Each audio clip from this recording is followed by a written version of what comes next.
আমাদের চ্যানেলে নতুন নতুন পর্ব, গল্প পড়তে ও দেখতে চ্যানেলটি সাবস্ক্রাইব করে রাখুন। এই শোনো, আমার বউকে নিয়ে আমার অনেক স্বপ্ন আছে। তা কি সেই স্বপ্ন শুনি? আমাদের বিছানায় মাত্র একটা বালিশ থাকবে, আর সেই বালিশে আমি ঘুমাবো, আর তুমি ঘুমাবে আমার বুকে। আমি রাজি। আর প্রতিদিন অফিসে যাওয়ার সময় আমার টাইটা আমার গলায় বেঁধে দিতে হবে। তাও দেব। আর কিছু? আর একটা ইচ্ছে খুব আছে আমার। বলে ফেলো সেই ইচ্ছেটা। আমাকে খুব খুব খুব বেশি ভালোবাসতে হবে। এত বেশি ভালোবাসা নিতে পারবে তো? কেন পারবো না, অবশ্যই পারবো। আমাকেও খুব ভালোবাসতে হবে, আর আমি রাগ করলে আমাকে পেছন থেকে জড়িয়ে ধরতে হবে। ধরবো, দরকার হলে খুব আদর করবো। আর আমাকে মাঝে মাঝে খাইয়ে দিতে হবে। আচ্ছা, ওকে দেবো। আমার না খুব ঘুম পাচ্ছে। পাগল নাকি তুমি? আজ আমাদের বাসর রাত, আর তুমি ঘুমোবে? অনেক ঘুম পাচ্ছে তোমার। না না, আজকে ঘুমোতে পারবে না। আচ্ছা, আপনি এইভাবে গাড়ির সামনে ছুটে আসলেন কেন? ওই ছেলেগুলো আমাকে মেরে ফেলতে চায়, তাই জীবন নিয়ে পালিয়ে আসছি। মা, আমাকে খাবার দাও। নিজে নিয়ে খা, আমাকে বিরক্ত করছিস কেন? আরে বিরক্ত করলাম কই, আমাকে তাড়াতাড়ি খাবার দাও, আমার অফিসে দেরি হয়ে যাচ্ছে। আমি রান্নাঘরে কাজ করছি, তোকে খাবার দিতে পারবো না, পারলে নিজে নিয়ে খা। আচ্ছা, তোমাকে দিতে হবে না, আমার আদরের বোন রিয়া আছে না, ও আমাকে খাবার দেবে। রিয়া তখন রান্নাঘরে মাকে সাহায্য করছিল। আমার কথা শুনে চেঁচিয়ে উঠলো। রিয়া কারো আদরের বোন না, আর রিয়া কাউকে খাবার দিতে পারবো না। তোমরা এমন শুরু করলে কেন? আমি কি না খেয়ে যাবো নাকি? আমার চেঁচানো কণ্ঠ শুনে মা রান্নাঘর থেকে ঝাড়ুটা নিয়ে আমার সামনে আসলো। সমস্যা কি তোর? এইভাবে চিৎকার করছিস কেন? এটা কি তোর কাছে বসতে মনে হয় নাকি? ঝাড়ু নামাও। নিজে নিয়ে খেতে পারলে খা, নইলে না খেয়ে অফিস যাবি। আচ্ছা, হঠাৎ আমার উপর তো রাগলে কেন তোমরা? আমার অপরাধটা কি? তোকে কতবার বলবো যে আমি আর একা একা এই সংসারটা সামলাতে পারছি না, ঘরে একটা লক্ষ্মী মেয়ে নিয়ে আসতে। লক্ষ্মী মেয়ের কি দরকার? অলক্ষ্মী থাকলেই চলবে, আর সেটা হচ্ছে রিয়া। আমার কথা শুনে রান্নাঘর থেকে গরম খুন্তি নিয়ে রিয়া আমার সামনে আসলো। এইটা দিয়ে তোর মুখটা পুড়িয়ে দিব। আমাকে আরেকবার অলক্ষী বললে? মা তো তোর কথাই বারবার বলে, তাই আমি একটু সহজ করে দিয়েছি। মা মোটেও আমার কথা বলছে না, মা বলছে তোকে বিয়ে করে ঘরে বউ আনার জন্য। ও আচ্ছা, তাহলে এই কথা। আমার বিয়ের জন্য এত কথা হচ্ছে, তাই না? হচ্ছে, আগামী 2 দিনের মধ্যে যদি বিয়ে না করিস তাহলে তোর খাবার বন্ধ, এমনকি আজকেও বন্ধ। আরে আজকে মানে আমি কি না খেয়ে যাবো নাকি? দরকার হলে তাই যাবি, প্রয়োজনে বউয়ের হাতে রান্না খাবি, তারপরও আমাদের পাবি না। দরকার হলে তোর কলেজ ফ্রেন্ড ফারিয়াকে বিয়ে করে নিয়ে আয়, মেয়েটা তোকে পছন্দ করে মনে হয়। তোর ফারিয়া একটা মেয়ে হলো নাকি? ওর প্রতি তো আমার কোনো অনুভূতি নেই। যাকেই বিয়ে করিস না কেন, বিয়ে করার পর খাবার পাবি, নইলে পাবি না। কিভাবে যে ওনাদের হাত থেকে রেহাই পাওয়া যায় আজকের মতো? না, আমাকে কিছু একটা বানিয়ে বলতে হবে, নইলে সত্যি আমাদের খাবার উঠে যাবে। যতই মনে মনে আমাদের গালি দিস না কেন, তোর খাবার বন্ধ এই বাড়িতে। একটা থাপ্পড় দেবো। কে বলেছে আমি গালি দিচ্ছি? আসলে আমি ভাবছিলাম। তাহলে কি ভাবছিলি? আসলে মা, মানে তোমাদের কাছ থেকে আমি একটা কথা লুকিয়েছি। আসলে মা, আমার সাথে স্কুল লাইফে একটা মেয়ে পড়তো না, ওই নাম ছিল অবন্তী। অবন্তী নামের তোর কোনো ফ্রেন্ড ছিল নাকি? আমার তো মনে নেই। এই বয়সে প্রিন্টটাই তোমার মরিচা পড়ে গেছে, তাই মনে নেই তোমার? আচ্ছা, এরপর কি হয়েছে বল। হ্যাঁ বলছি তো। আসলে মা, মানে ওই আমি না ওকে খুব ভালোবাসি গত 1 বছর থেকে। কি? তুই একে ভালোবাসিস? তা আমাদের আগে জানিসনি কেন? আমার কথা শুনে মা রিয়া যেন আকাশে চাঁদ হাতে পেয়েছে। আসলে মা জানায়নি, কারণ তুমি আবার কি বলো তাই আর ভয়ে জানায়নি। আর আমরা সিদ্ধান্ত নিয়েছি আজকালের ভেতরেই বিয়ে করব। তাহলে এতদিন আমাদের জানাসনি কেন? ভাবছিলাম তোমাদের বউকে বাসায় এনে সারপ্রাইজ দেবো, তাই আর বলা হয়নি। হয়েছে, আর বলতে হবে না, শুভ কাজটা তাড়াতাড়ি করাই ভালো। এখন আমার অফিসে দেরি হয়ে যাচ্ছে, আমাকে তাড়াতাড়ি খাবার দাও। মা তুমি কাজ করো, আমি ভাইয়াকে খাবার দিচ্ছি। বাপ রে বাপ, জোর বাঁচা বেঁচে গেলাম আজকের মতো। মিথ্যে বলে অন্তত খাবারটা তো পেলাম। কি রে, কি ভাবছিস তুই? কই না তো, আমি আবার কি ভাববো? খাবার বেড়ে দিয়েছি, খেয়ে নে। মুচকি হাসি দিয়ে টেবিলে বসে আরাম করে খাবারগুলো খেয়ে গাড়ি ড্রাইভ করা শুরু করলাম। এ কি, মা রিয়াকে মিথ্যে বলতে বলতে আপনাদের তো পরিচয়টা দেওয়া হয়নি। যাই হোক, আপনারা তো আমার নাম জানেনই, নামটা বললাম না। আর আমি আমার মায়ের 2 মাত্র সন্তান। আমার বাবা ছোটবেলায় মারা গেছে, আর তখন মা আর রিয়া থাকুন সব আমাকে বিয়ে করানোর জন্য বললো। আর কিছু জানা লাগবে না, বাকিটুকু পড়তে পড়তেই জানতে পারবেন। আপনাদের পরিচয় দিতে দিতে অফিসে চলে আসলাম। কেবিনে এসে বসে আছি, কিছুটা ক্লান্তি অনুভব করছি। এমন সময় ফারিয়া আসলো আমার কেবিনে। খুব ক্লান্ত লাগছে এমন? খুব লাগছে না, ওই কিছুটা। ঠান্ডা পানি এনে দিব? না না, কিছুই লাগবে না। তোর কাজ নেই আজকে? আছে তো, কাল যেই ফাইলগুলা দিয়েছো সেগুলা দিতে আসলাম। আচ্ছা, রেখে যাই এখানে। ফারিয়া আমার পাশে ফাইলগুলো রেখে আমার সামনে চেয়ারে বসলো। কিছু বলবি আমাকে? বলতে তো অনেক কিছুই চাই, কিন্তু তোমার তো শোনার টাইম নাই। আচ্ছা, কি বলবি বল। শুনলাম আন্টি নাকি তোমাকে বিয়ের জন্য চাপ দিচ্ছে। তোকে আবার এটা কে বললো? যেই বলুক, আগে বলো কথাটা কি ঠিক? কিছুটা। কিছুটা না, আমি জানি তোমার খাওয়া পর্যন্ত বন্ধ করে দিয়েছে আন্টি বিয়ের জন্য। আচ্ছা, এগুলো আমাকে বলছিস কেন? আর তুই এগুলো কেমন জানোস? হ্যাঁ, তোমাকে বলছি কারণ তুমি ইচ্ছে করলে এই সমাধান করতে পারো আমাকে নিয়ে। ফারিয়ার কথা শুনে ওর দিকে আগ্রহের সাথে তাকালাম। ওর মুখের মধ্যে কিছুটা লজ্জা লজ্জা ভাব পেলাম। তোর কথার মানেটাই তো বুঝি নাই, একটু বুঝিয়ে বলতো। শোনো, আমি কথা ঘুরাতে পারি না, সোজাসুজি বলে দেই তাহলে। আমিও ঘুরানো কথা পছন্দ করি না, তুই সোজাসুজি বল। আন্টি যেহেতু তোমাকে বিয়ে করতে বলেছে, আর আমিও তোমাকে কলেজ লাইফ থেকে পছন্দ করি, তাই তুমি আমাকে বিয়ে করো। ইস, আমি ওকে বিয়ে করবো? থাপ্পড় কি খাবি কানের নিচে, নাকি পরে খাবি? তোমাকে ঝামেলা থেকে বাঁচানোর টিপস দিলাম, আর তুমি উল্টো আমাকে মারবে। দরকার হলে তাই করবো। যা, নিজের কেবিনে যা, এখানে থেকে আর টাইম পাস করা লাগবে না। যাচ্ছি। ভালো কথা বললেও দোষ। ন্যাকা কোথাকার। এই বলে ফারিয়া নাকটা উল্টে চলে গেল। আমি ওর কথার কর্ণপাত না করে নিজের কাজে মনোযোগ দিলাম। অফিসে কাজ শেষ করতে করতে দুপুর হয়ে গেছে, প্রায় লাঞ্চ টাইম। আর এমন সময় ফারিয়া হাতে করে টিফিন বক্স নিয়ে আমার কেবিনে ঢুকলো। কিরে, কিছু বলবি? তুমি দুপুরের খাবার খাবে না? খাবো তো, একটু পর বাইরে গিয়ে খেয়ে আসবো। আচ্ছা, তোমার জন্য যে আমি প্রতিদিন কষ্ট করে খাবার নিয়ে আসি, সেই বিষয়ে তোমার কোনো খেয়াল আছে? কে বলেছে আমার জন্য কষ্ট করে খাবার নিয়ে আসতে? কেউ বলা লাগে? মনের একটা টান আছে না? না, টান নেই। খাবারটা নিয়ে বেরিয়ে অন্য কেবিনে গিয়ে খা, আমার সামনে থেকে যা এখন। আজকে অনেক কষ্ট করে খাবারটা আমি রেঁধে নিয়ে আসছি, আর তুমি খাবে না? না, খাবো না। অন্যের খাবার আমার পেটে হজম হয় না।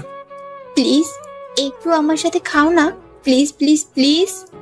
এই, সমস্যা কি তোর? হ্যাঁ, একবার তো বললাম যে খাবো না, তারপরে অত জোর করছিস কেন? হয়েছে, আমার উপর আর রাগ দেখাতে হবে না, আমি একা একা খেয়ে নিচ্ছি। সেটাই কর। ফারিয়া আমার রুম থেকে চলে গেল, আমিও বাইরে চলে আসলাম খাবার খাওয়ার জন্য।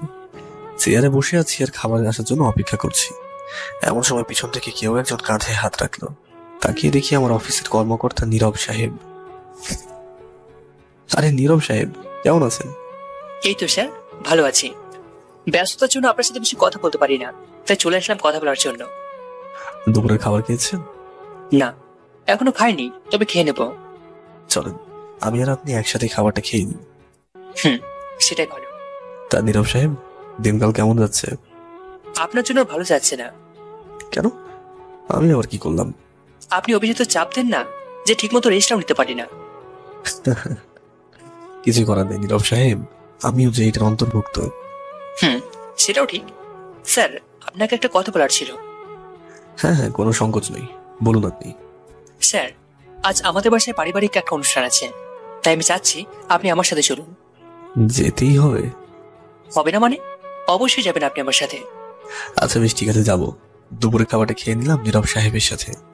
অফিসের কাজ শেষ করে আমি আর নীরব সাহেব গাড়িতে করে রওনা দিলাম ওনাদের বাসার উদ্দেশ্যে। এমন সময় ফারিয়া আমার গাড়ির সামনে আসলো। আমি গাড়ি থেকে বেরিয়ে ওর সামনে গেলাম। কিরে, এইভাবে সামনে আসিস কেন? যদি কিছু হয়েছে তো? হলে আর তোমার সমস্যা নাই। আচ্ছা বাদ দেখো, বল গাড়ির সামনে কি করছিলি? আমাকে না নিয়ে কই যাচ্ছ? আরে আমি এখন বাসায় যাবো না, আমি এখন নীরব সাহেবের বাসায় যাবো, ইনভাইট করেছে। ও আচ্ছা, তাহলে যাও। তুই সাবধানে বাসায় যা। থাক, আমার আর এত খেয়াল রাখতে হবে না। আমি আর কথা বাড়ালাম না, গাড়িটা ড্রাইভ করে সোজা নীরব সাহেবের বাসায় চলে আসলাম। সেখানে অনুষ্ঠান শেষ করতে করতে প্রায় রাত হয়ে গেছে। এমন সময় মায়ের কল আসলো। হ্যাঁ মা, বলো। বাবা, কই তুই? মা, আমি একটু একজনের বাসায় এসেছি। বাসায় আসতে কি তোর দেরি হবে? না না, এক্ষুনি চলে আসছি। ওকে, খুব টেনশন লাগছিল তাই কল দিয়েছি। এত টেনশন করতে হবে না মা, আমি চলে আসছি। ওকে, সাবধানে আয়। আসছি। নীরব সাহেবের কাছ থেকে বিদায় নিয়ে বাসার উদ্দেশ্যে ড্রাইভ শুরু করে দিলাম। এমন সময় মোবাইলটা বেজে উঠলো। তাকে দেখি ফারিয়ার কল আসলো। মোবাইলটা না রিসিভ করে রেখে দিলাম। ফারিয়া একের পর এক কল দিয়েই যাচ্ছে। এবার বিরক্ত হয়ে কলটা রিসিভ করলাম। আচ্ছা, তো সমস্যাটা কি? হ্যাঁ, আমাকে কি শান্তি মতো ড্রাইভটা করতে দিবি না নাকি? এত রাত পর্যন্ত আবার কিসের ড্রাইভ? নীরবের বাসা থেকে মাত্রই ফিরলাম, আর এখন গাড়িতে ড্রাইভ করছি। তোমাকে কল দিলে তুমি কোনো না কোনো কাজ নিয়ে ব্যস্ত থাকো। আচ্ছা, আমি কলটা রাখছি, পরে কথা হবে। না, একদম কল কাটবে না। ফারিয়ার সাথে কথা বলছি, এমন সময় গাড়ির সামনে কেউ একজন এসে পড়ে। যতটা সম্ভব গাড়িটা ব্রেক ধরলাম, তবুও লোকটা গাড়ি তার ধাক্কা খেয়ে মাটিতে পড়ে যায়। ও শিট! মোবাইলটা কান থেকে রেখে দ্রুত গাড়ি থেকে বেরিয়ে গেলাম। গিয়ে দেখি একটা মেয়ে রাস্তার মধ্যে বসে আছে। বেশি ব্যথা পাইনি, হয়তো কিছুটা কেটে গেছে। আমি দ্রুত ওর কাছে গেলাম, কিন্তু ওর মুখটা দেখতে পাইনি। মেয়েটা লম্বা চুল ধরে তার পুরো মুখটা বেষ্টিত করে রেখেছে। আপনার কিছু হয়নি তো? আপনি ঠিক আছেন তো? মেয়েটা এবার আমার দিকে মাথা তুলে তাকালো। মেয়েটা চোখের চাহনের দিকে তাকিয়ে যেন আমি নিজেই নিহত হয়ে গেছি। টানা টানা চোখ, গোলাপি ঠোঁট আর লম্বা চুল, এবং মুখের মধ্যে ঝরছে হাজারো মায়ার পাপড়ি। এমন সময় মেয়েটা এমন কাণ্ড করবে সেটা কে জানে। মেয়েটা দাঁড়িয়ে আমাকে শক্ত করে জড়িয়ে ধরেছে। মেয়েটার কাছে আমি পুরো থ হয়ে দাঁড়িয়ে রইলাম। মেয়েটার পা থেকে তখনও রক্ত পড়ছিল। এই যে, ছাড়ুন আমাকে, কি হয়েছে আপনার? প্লিজ আমাকে বাঁচান, ওরা আমাকে মেরে ফেলবে। আচ্ছা আচ্ছা, আপনি আমাকে ছাড়ুন, স্থির হন প্লিজ, কেউ আপনার কিচ্ছু করতে পারবে না। মেয়েটা এবার কিছুটা স্বাভাবিক হয়ে আমাকে ছেড়ে দিল আমার থেকে দূরে দাঁড়ায়নি, বরং আমার গা ঘেঁষে দাঁড়িয়ে আছে, আর মুখে ওর ভয়ের ছাপ দেখা যাচ্ছে। আচ্ছা দেখুন, আপনার কিচ্ছু হবে না, আপনি ভয় পাবেন। চলুন ডাক্তারের কাছে চলুন। মেয়েটাকে একটা ফার্মেসিতে নিয়ে গেলাম। কাটা স্থানে ব্যান্ডেজ করে দিল ডাক্তারটা। মেয়েটার মুখ দেখে বোঝা যাচ্ছে যে এইবার সে পুরোপুরি স্বাভাবিক হয়েছে। আচ্ছা, আপনি এইভাবে গাড়ির সামনে ছুটে আসলেন কেন? ওই ছেলেগুলোকে ফেলতে চান, এই জীবন নিয়ে পালিয়ে আসছি। কোন ছেলেগুলো আপনাকে মারতে চায়? চিনি না, অনেকক্ষণ যাবত পিছু ছুটছিল। তা আপনি এত রাতে বাসা থেকে বেরিয়েছেন কেন, জানেন না রাস্তাঘাটের অবস্থা খুব খারাপ? রাস্তায় তো আমি এখন বের হইনি, হয়েছি সেই 7 বছর আগে। আপনি 7 বছর আগে বের হয়েছেন মানে?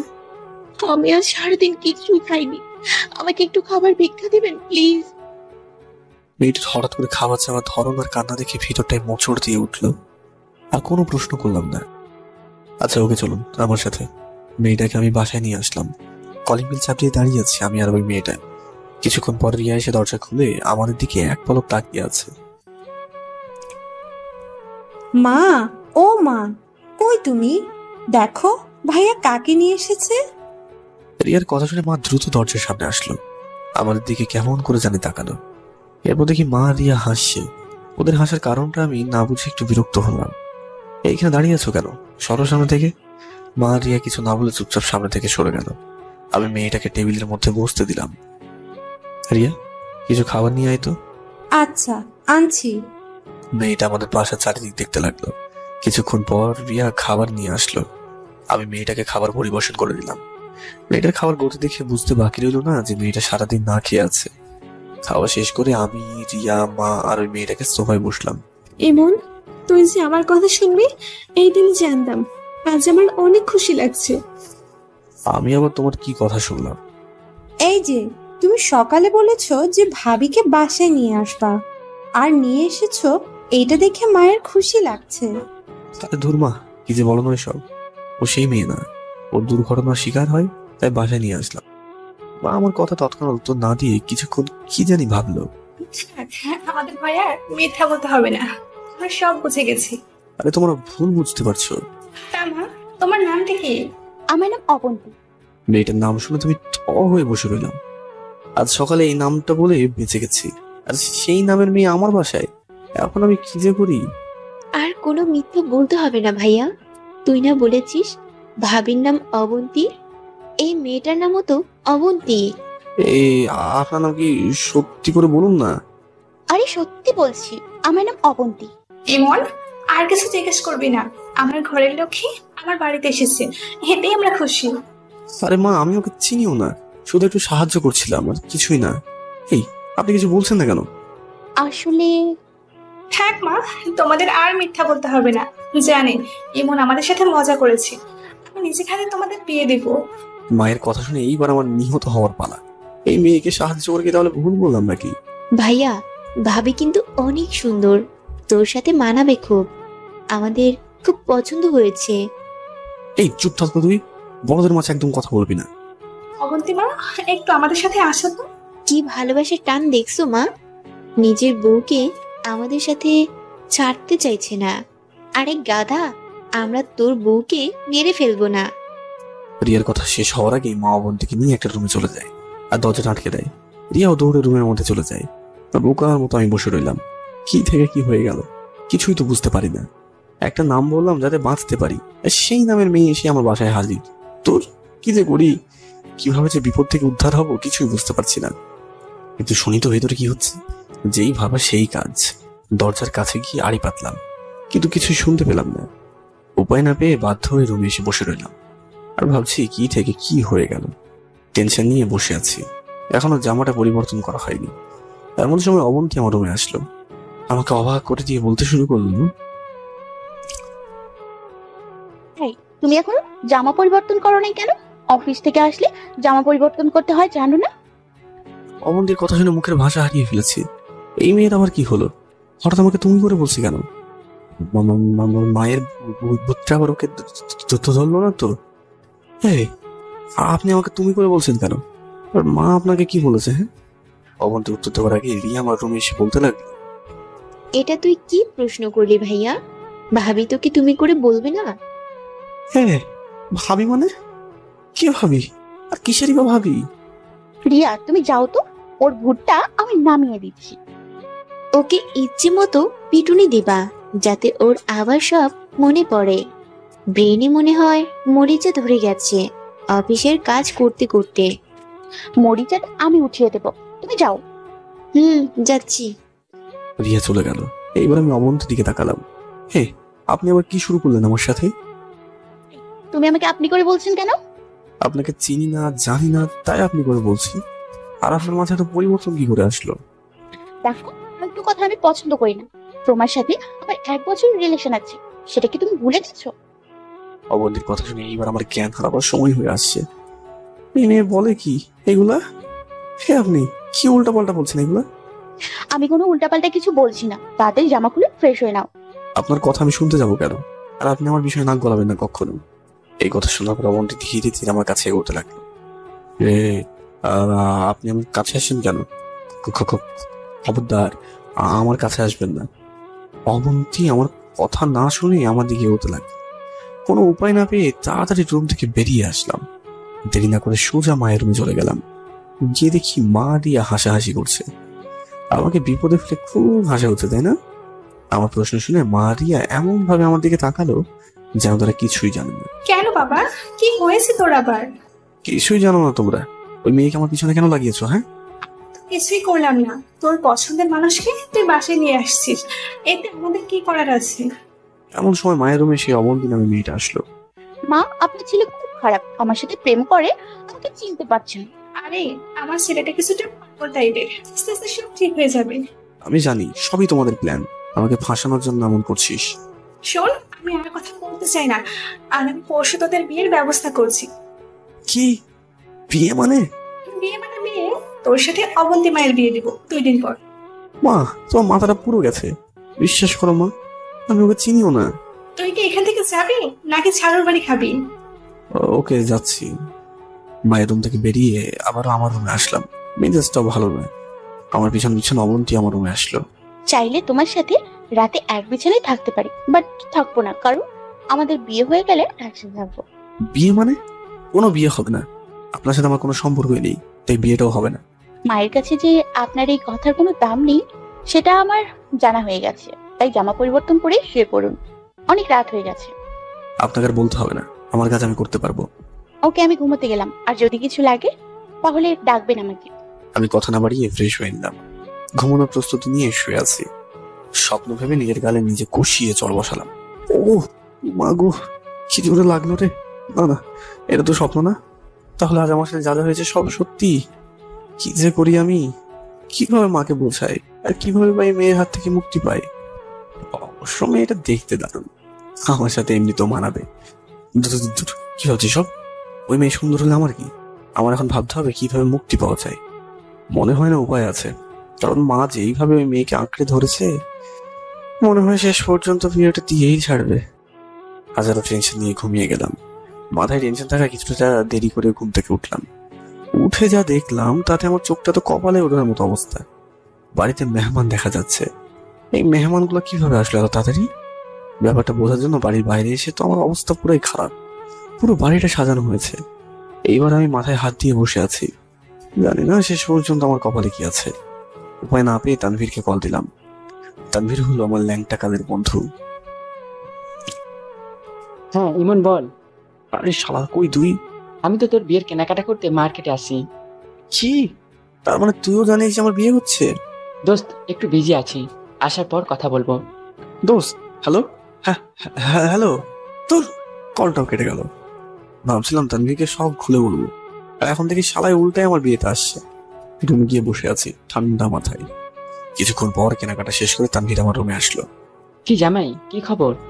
ওর কথায় উত্তর না দিয়ে ওর দিকে রাগি মুখে তাকিয়ে রইলাম। কিরে, যেভাবে তাকিয়ে আছিস মনে হয় মেরেই ফেলবি। তখন মেরে ফেলা উচিত। তুই জানলি কেমনে যে আমার বিয়ে? আমাকে কাল রাতে আন্টি বলেছে, আর বলেছে সকালে যাতে তাড়াতাড়ি চলে আসি। আমি আসার পর আন্টি আমাকে মার্কেটে পাঠিয়ে দেয়। আরে ভাই, আমি মাকে বোঝাতে পারছি না যে মেয়েটার সাথে আমার বিয়ে হচ্ছে, সে আমার কেউ না। তোর কথার তো আগাগোড়া কিছুই বুঝতে পারলাম না। তাহলে সব ঘটনা শুন। তানভীরকে সব বলে দিলাম, শুরু থেকে শেষ পর্যন্ত। কথা শুনে তানভীর কিছুটা অবাক হলো। বলিস কি, এত কিছু হয়ে গেল কাল রাতে? তাহলে এবার বলছি কি ভাই, কিভাবে যে কি করি মাথায় ঢুকছে না। ভাই আর মিথ্যে বলিস না। আন্টি আমাকে বলেছিল যে তুই এমন একটা মিথ্যে বলবি, আর সেটা সত্য হয়ে গেল। আরে ভাই, তুই অন্তত আমাকে বিশ্বাস কর, আমি সত্যি বলছি। আচ্ছা, তোর বিয়ে করতে সমস্যা কোথায়? সবাই বিয়ে করে, আর শালা তুই দেখি উল্টা। সবার সাথে আমারটা মিলাবি না। আর এটাকে বিয়ে বলে? এটা তো হচ্ছে কুরবানি দেওয়া। তোর সাথে কথা বলে লাভ নেই, আমার আরো অনেক কাজ আছে। আরে ভাই, আমার কথাটা তো বোঝার চেষ্টা কর। এত বোঝার টাইম আমার নেই। এই বলে তানভীর চলে গেল রুম থেকে। এইদিকে আমার ছ্যাঁকা খাওয়ার মতো অবস্থা। সময়ে সময়ে মেহমান বাড়তেই লাগলো। আজ আমাকে জোর করে হলুদ করানো হলো। জানি আর কিছুই করার নেই, কিন্তু অবন্তীকে দেখে কিছুটা খুশি খুশি মনে হলো। বাসায় মেহমান দেখে আর বাসায় গেলাম না। আর বেটা তানভীর আছে, ওর দায়িত্বর কাজ নেই। আমি ছাদে একা একা বসে রইলাম। আর কি, তুমি এখানে বসে আছো একা একা? অবন্তীর কথা শুনে ওর দিকে তাকালাম। ও আমার পিছনে দাঁড়িয়ে আছে। আমি উত্তর না দিয়ে চুপচাপ বসে আছি। অবন্তী এবার আমার সামনে আসলো। ওর দিকে তাকাতেই যেন আমি অজানা মায়ার সাগরে হারিয়ে যাই। প্রতিটা মুহূর্তই যেন আমার কাছে বড্ড ভালো লাগার বিষয়। মন চাই শুধু মায়ার সাগরে ডুবে থাকতে। কি হলো? আমি তোমাকে কিছু বলছি, শুনতে পাচ্ছ না? ও হ্যাঁ, বলুন। আসলে আমি আপনার কথা খেয়াল করিনি। তা কি ভাবছিলে এতক্ষণ? না না, কিছু না। তা আপনি ছাদে কি করছেন? তোমাকে পুরো বাড়িতে খুঁজলাম, বাট পাইনি, তাই ভাবলাম যে তুমি হয়তো ছাদে আছো, তাই ছাদে আসলাম। কিছু বলবেন আপনি? না, কিছু বলবো না, তোমার সাথে গল্প করার জন্য এসেছি। কিন্তু আপনার সাথে আমার কোনো গল্প করার মুড নেই। আপনি বাসায় যেতে পারেন। ওকে, যাচ্ছি। আর রাগ দেখাতে হবে না। অবন্তী নিচে চলে গেল, আর আমি একটা দীর্ঘশ্বাস ছেড়ে বসে রইলাম। আর ভাবছি কি থেকে কি হয়ে গেল। এমন সময় মোবাইলটা ভাইব্রেশন করা শুরু করলো। তাকিয়ে দেখি ফারিয়ার কল আসছে। অনিচ্ছা থাকা সত্ত্বেও রিসিভ করলাম। হ্যাঁ ফারিয়া, বলো। এই, তুমি আজকে অফিসে আসো নাই কেন? একটু বিজি ছিলাম সারাদিন, তাই আর আসতে পারিনি। তুমি জানো আমি তোমাকে কত কল দিয়েছিলাম, একবারও কল রিসিভ করোনি তুমি। খেয়াল করিনি তোমার কলটা। করবে কিভাবে, তুমি তো আর আমার খোঁজ নাও না। কি বলার জন্য কল দিয়েছো? যা বলা তাড়াতাড়ি বলো, আমার ভালো লাগছে না। কেন, কি হয়েছে তোমার? কিছু না, আমি ঘুমাবো। কিছু বললে তাড়াতাড়ি বলো। সারাদিন খালি ঘুম তোমার, আমার সাথে একটা বারো কথা বলার ইচ্ছে নাই? কিরে, তুই এখানে দাঁড়িয়ে কি? আমার ভাবনারও বাইরে। যা হওয়ার তা হয়ে গেছে, এখন কথা না পারিয়ে ভাবির কাছে যা। কিন্তু আমার মন যে টানছে না। আরে শালা আয় তো। এই বলে তানভীর আমাকে জোর করে বাসর ঘরে ঢুকিয়ে দেয় আর বাইরে থেকে লক করে দেয়। আমি 7-5 না ভেবে বিছানায় গিয়ে বসলাম আর অবন্তীর ঘুমটা টেনে বসে আছে। দেখুন, আপনি কেন মায়ের সাথে তাল মিলিয়ে আমার জীবনে এসেছেন সেটার উত্তর আমার জানা নেই। আপনাকে সাহায্য করতে গিয়ে যে এইভাবে বিপদে পড়বো সেটা আমার জানা ছিল না। কথাটা বলে চুপচাপ আগের মতো বসে রইলাম। এমন সময় কান্নার শব্দ আমার কানে আসলো। অবন্তীর দিকে তাকিয়ে দেখি ওর মুখ থেকে ঘুমটা তুলে ফেলেছে আর চোখ দিয়ে পানি পড়ছে। আরে আরে কি হলো, আপনি কাঁদছেন কেন? অবন্তী এবার ফুপিয়ে ফুপিয়ে বলতে শুরু করলেন। আপনি আমাকে মাফ করে দিন, আমি আসলে আপনার সাথে অভিনয় করেছি আপনার মায়ের কথা মতো। সেটা তো আমি জানি। আপনার বাসায় আসার পর আপনার মা আর বোন আমাকে আপনার বউ ধরে নিয়েছিল। তারপর ওনারা আমাকে রুমে নিয়ে অনুরোধ করলো যাতে আপনার সাথে অভিনয় করি। কি মজা পেলেন আমার সাথে অভিনয় করে? আর আপনার পরিচয়টাও তো আমি জানি না। আমি এতিম, আমার বাবা মা কেউ নেই। ওনারা আমাকে ছেড়ে 7 বছর আগে আকাশে চলে গেছেন। অবন্তীর কথা শুনে থমা মেরে বসে রইলাম। কি বলবো বুঝতে পারছি না। আপনার মা বাবা মারা যাওয়ার পর আপনি কই ছিলেন এতদিন? আমার মা বাবা সড়ক দুর্ঘটনায় মারা যায়, আর ওনার মারা যাওয়ার পর আমার চাচা আমাকে ঘর থেকে বের করে দিয়ে সব সম্পত্তি হাতিয়ে নেয়। এরপর আমার বেড়ে ওঠা হয় এতিমখানায়। তা সেইখান থেকে আসলেন কেন? আসতে চাইনি, সেখানে আমাকে নানাভাবে নির্যাতন করতো মালিকে। বাধ্য হয়ে গতকাল রাতে পালিয়ে আসি, আর আমার পেছনে কয়েকজন ছেলে ছুটে আসে। আর তারপর আপনি আমার গাড়ির সামনে এসে পড়েন, তাই তো? তাই। এই বলে অবন্তী আবারও কান্না শুরু করে দিল। ওর জীবনের বছরগুলোর ব্যাখ্যা যে এইভাবে দেবে সেটা আমার জানার পরিধিরও বাইরে। কেন জানি না ওর কান্নাটা আমার একবারও সহ্য হচ্ছে না। অবন্তী আবারও বলতে শুরু করলো। আপনি আমাকে মাফ করে দিন, আজ আমার জন্য আপনার জীবনটা নষ্ট হয়ে গেল। এই মুহূর্তে অবন্তীকে কি বলে যে সান্ত্বনা দেবো আর কি বলে নিজেকে স্থির রাখবো সেটা আমার জানা নেই। আমি শুধু পাথরের মতো বসে আছি আর ওর কান্না দিচ্ছি। আপনার সাথে আমার বিয়ে হয়েছে, আমি জানি আপনাদের যোগ্য আমি নই। আমি ভুল জায়গায় নিজের অধিকারটা খাটার চেষ্টা করেছি, আমাকে মাফ করে দিন। আমি এই ঘরে কথা বললাম না, শুধু ভাবছি মেয়েটার তো কোনো দোষ নেই। পরিস্থিতির শিকার আজ এই নিষ্পাপ মেয়েটি। সব ভাবনায় ছেদ ঘটি অবন্তী আবারও বলতে শুরু করলো। দয়া করে আমাকে এই বাড়ি থেকে তাড়িয়ে দেবেন। এই দুদিনে মার রিয়াকে বড্ড আপন করে ফেলেছি। দরকার হলে আমাকে দিয়ে বাড়ির সব কাজ করাবেন, তবু প্লিজ তাড়িয়ে দেবেন না। অবন্তীর কথাগুলো আর সহ্য হচ্ছে না, কেমন জানি কষ্টকর লাগছে।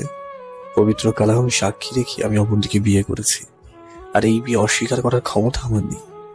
আল্লাহ আমার জীবনে এমন একটা নিষ্পাপ মেয়ে রেখেছে, সেটার জন্য হাজার হাজার শুকরিয়া। নিজেকে সংযত রাখতে পারলাম না, সোজা অবন্তীকে শক্ত করে জড়িয়ে ধরলাম। আমার স্পর্শ পেয়ে মেয়েটার কান্না পুরো থেমে গেল। তুমি রিয়ার মাকে আপন করতে পেরেছো, আমাকে আপন করতে পারোনি। আপনাকে আরো বেশি করতে পেরেছি। আমার তোমার উপরে কোনো রাগ নেই, তুমি আমার বিয়ে করা বউ, তাই আমার উপর তোমার সব অধিকার আছে। আমার কথা শুনে অবন্তী আমার দিকে চেয়ে রইল, কিচ্ছু বলছে না। কি হলো, এইভাবে তাকিয়ে আছো কেন? আপনি আমাকে মেনে নিয়েছেন? আমি আমার পাগলি বউটাকে মেনে নিয়েছি, আর তুমি আমাকে আপনি বলতে পারবে না। ওকে, তাহলে তুমি করে বলবো। এই শোনো, আমার বউকে নিয়ে আমার অনেক স্বপ্ন আছে। তা কি সেই স্বপ্ন শুনি? আমাদের বিছানায় মাত্র একটা বালিশ থাকবে, আর সেই বালিশে আমি ঘুমাবো, আর তুমি ঘুমাবে আমার বুকে। আমি রাজি। আর প্রতিদিন অফিসে যাওয়ার সময় আমার টাইটা আমার গলায় বেঁধে দিতে হবে। তাও দেব। আর কিছু? আর একটা ইচ্ছে খুব আছে আমার। বলে ফেলো সেই ইচ্ছেটা। আমাকে খুব খুব খুব বেশি ভালোবাসতে হবে। এত বেশি ভালোবাসা নিতে পারবে তো? কেন পারবো না, অবশ্যই পারবো। আমাকেও খুব ভালোবাসতে হবে, আর আমি রাগ করলে আমাকে পেছন থেকে জড়িয়ে ধরতে হবে। ধরবো। দরকার হলে খুব আদরে করবো। আর আমাকে মাঝে মাঝে খাইয়ে দিতে হবে। আচ্ছা ওকে দেবো। আমার না খুব ঘুম পাচ্ছে। পাগল নাকি তুমি? আজ আমাদের বাসর রাত, আর তুমি ঘুমোবে? অনেক ঘুম পাচ্ছে তোমার। না না, আজকে ঘুমোতে পারবে না। আজকে আমার সাথে গল্প করতে হবে সারা রাত। আচ্ছা করবো। এই তো, গুড বয়। ওদের কথা মতো ওর সাথে কয়েক ঘন্টা গল্প করলাম। আসলে আমি আমার জীবনে যেমন মেয়ে চেয়েছিলাম ওদের ঠিক তেমনটাই মেয়ে। এই আজকে আর নয়, একটু মতো সকাল হয়ে যাবে। আমার ঘুম পাচ্ছে খুব। ওকে, তুমি ঘুমিয়ে পড়ো, আমি তোমার বুকে ঘুমাচ্ছি। এই বলে অবন্তী আমার বুকের উপরে শুয়ে পড়লো। অবন্তীকে শক্ত করে জড়িয়ে ধরে ঘুমিয়ে পড়লো। সকালে ঘুম থেকে উঠে দেখি অবন্তী আমার বুকের উপরে শুয়ে আছে। ওর চুলগুলো ওর মুখের সামনে আসায় ওকে খুব মায়াবী লাগছে। আস্তে করে কপালে একটা ভালোবাসার পরশ রেখে দিলাম। ও কিছু নড়ে উঠলো। এই অবন্তী, এই ওঠো, সকাল হয়ে গিয়েছে তো। এই, কি হয়েছে? ডাকছো কেন? ঘুমোতে দাও আমাকে। এই সকাল হয়ে গেছে, ওঠো তাড়াতাড়ি। আর একটু ঘুমাই না। আচ্ছা ওকে তুমি ঘুমাও। এখন আমার বুক থেকে উঠে বিছানায় ঘুমাও। দূর, তোমার জন্য আর ঘুমাতে পারলাম না, উঠে পড়লাম। এবার ফ্রেশ হয়ে আসো। হুম। অবন্তীর পাশাপাশি আমিও গিয়ে ফ্রেশ হয়ে আসলাম। দরজার কাছে গিয়ে দেখি দরজাটা বন্ধ বাইরে থেকে। সারা তানভীর কাল বন্ধ করেছিল, এখনো খোলেনি। দিলাম ওকে কোল। বন্ধু, তোমাকে দ্বিতীয় জীবনের অভিনন্দন। আরে অভিনন্দন রাখ, আর দরজাটা খুলে দে। ওকে, আসছি। কিছুক্ষণ পর তানভীর এসে দরজাটা খুলে দিয়ে দৌড়ে চলে গেল। হয়তো ভাবছে যে এই কাজের জন্য আমি ওকে মারবো। কিছুক্ষণ পর সবাই মিলে একসাথে নাস্তা করার জন্য বসলাম। আমার পাশে অবন্তীও আছে বসে। মা, আজকে অফিসে যাব আমি। পাগল নাকি তুই? কাল বিয়ে করেছিস আর আজকেই অফিসে যাবি? হ্যাঁ, কিছু করার নেই। অফিস থেকে কোনো ছুটি নিইনি, বা আমি কেন বাসায় সময় কাটাচ্ছি কিছুই বলা হয়নি, তাই আজকে যেতে হবে। তুই যেটা ভালো মনে করিস। ভাইয়া, অফিসে গেলে আসার সময় আমার জন্য আইসক্রিম নিয়ে আসিস। আইসক্রিম তো দূরের কথা, তোর জন্য পানিও আনবো না। দেখছো ভাবি, ভাইয়া কি বলছে? ওকে বলো যে আমার জন্য আইসক্রিম নিয়ে আসতে। তুমি চিন্তা করো না, তোমার ভাই নিয়ে আসবে। দেখেছিস ভাবি কত ভালো, আর তুই খাটাস একটা। কি? আমি খাটাস মানে? তুই খাটাস, হবিস তুই, সব তুই। তোরা কি শুরু করলি? তোমার মেয়েকে সামলাও, নইলে পরের বাড়িতে গেলে জামাইয়ের হাতে এই স্বভাবের জন্য মায়ের খেতে হবে। এই বলে আমি চলে আসলাম রুমে। এসে অফিসে যাওয়ার জন্য রেডি হতে লাগলাম। এমন সময় অবন্তী আসলো রুমে। তুমি রিয়ার সাথে এমন করো কেন? আরে ওর সাথে কি সিরিয়াস লাগি আমি? ওর সাথে তো আমি মজা করি, কথা বলি। তাহলে ঠিক আছে, আসার সময় ওর জন্য আইসক্রিম নিয়ে আসবা। ওর জন্য তো আনবো, ঠিক আছে, কিন্তু তোমার জন্য কি আনবো? আমার কিছুই লাগবে না, তুমি সুস্থ শরীরে আমার কাছে ফিরে আসবে, এতেই আমি খুশি। সেটা তো বুঝলাম। আচ্ছা এখন আমার টাইটা বেঁধে দাও। অবন্তী আমার পায়ের উপরে দাঁড়ালো, আর আমি ওর কোমরটা চেপে উঁচু করে ধরলাম যাতে ওর কোনো অসুবিধা না হয়। নাও, হয়ে গেছে। আমি অবন্তীর কপালে একটা চুমু খেলাম। এটা হচ্ছে আমার ভালোবাসার চিহ্ন, আর এই চিহ্নটা মোছার অধিকার আমি তোমাকে দিইনি। আমি চাইও না এই অধিকারটা মুছতে। ওকে, তাহলে আমি যাই। দেখি তোমার ডান হাতটা দাও তো। আমার ডান হাত দিয়ে কি করবে? হ্যাঁ, দিতে বলেছি, দাও, এত প্রশ্ন করো কেন? আচ্ছা নাও। অবন্তী এবার আঙ্গুলে একটা কামড় দিল। উহ, হেই কি করছো? কামড় দিয়ে দিলাম যাতে করে কেউ আমার স্বামীর দিকে নজর না দেয়। ও আচ্ছা, আচ্ছা বেশ, তাহলে আমি যাই। সাবধানে যেও। অবন্তীর কাছ থেকে বিদায় নিয়ে অফিসে চলে আসলাম। কেবিনে বসে বসে কাজ করছি। এমন সময় পারিয়ে আমার কেবিনে আসলো। ওর মুখের দিকে তাকাতে কিছুটা অবাক হলাম, কারণ ওর চেহারাটা লাল হয়ে আছে, আর চোখগুলোও লাল হয়ে আছে। কি রে, ওর চেহারা এই অবস্থা কেন? তুমি নাকি বিয়ে করেছো? করেছি গতকাল। আমার কথা শুনে পারিয়া কিছুটা হোঁচট খেলো মনে হচ্ছে, সেটার মুখ দেখেই বোঝা যাচ্ছে। বাহ, এইভাবে আমার ভালোবাসার শব্দ শুনেও কেন চুপ করেছিলে? দেখ ফারিয়া, আমি তোকে আগেও বলেছি আর এখনো বলছি, তোকে আমি আমার বন্ধু হিসেবে ভাবি, এর বেশি কিছুই না। কি লাভ এসব বলে? খুব শখ ছিল তোকে নিজের করে পাবো, কিন্তু সেটা হলো না। কারণ আমি তোর কপালে নেই, তাই তোর শখটাও পূরণ হয়নি। ওকে, আর বলবো না ভালোবাসার কথা, আর নিব না খোঁজ ভালোবাসার মানুষ হিসেবে। যদি বন্ধু ভেবে থাকিস তাহলে সারা জীবন আমাকে পাশে পাবি, নইলে আমাকে বন্ধু লিস্ট থেকে বাদ দিয়ে দিস। সেটাই করতে হবে। আচ্ছা তোকে আমার ব্যাপারে তথ্য কে দেয়? হ্যাঁ, রিয়া আমাকে ফোন করে জানিয়েছে সব। ও আচ্ছা। তোমাকে তো আর নিজের করে পাওয়া হলো না, আর কষ্ট নেই আমার।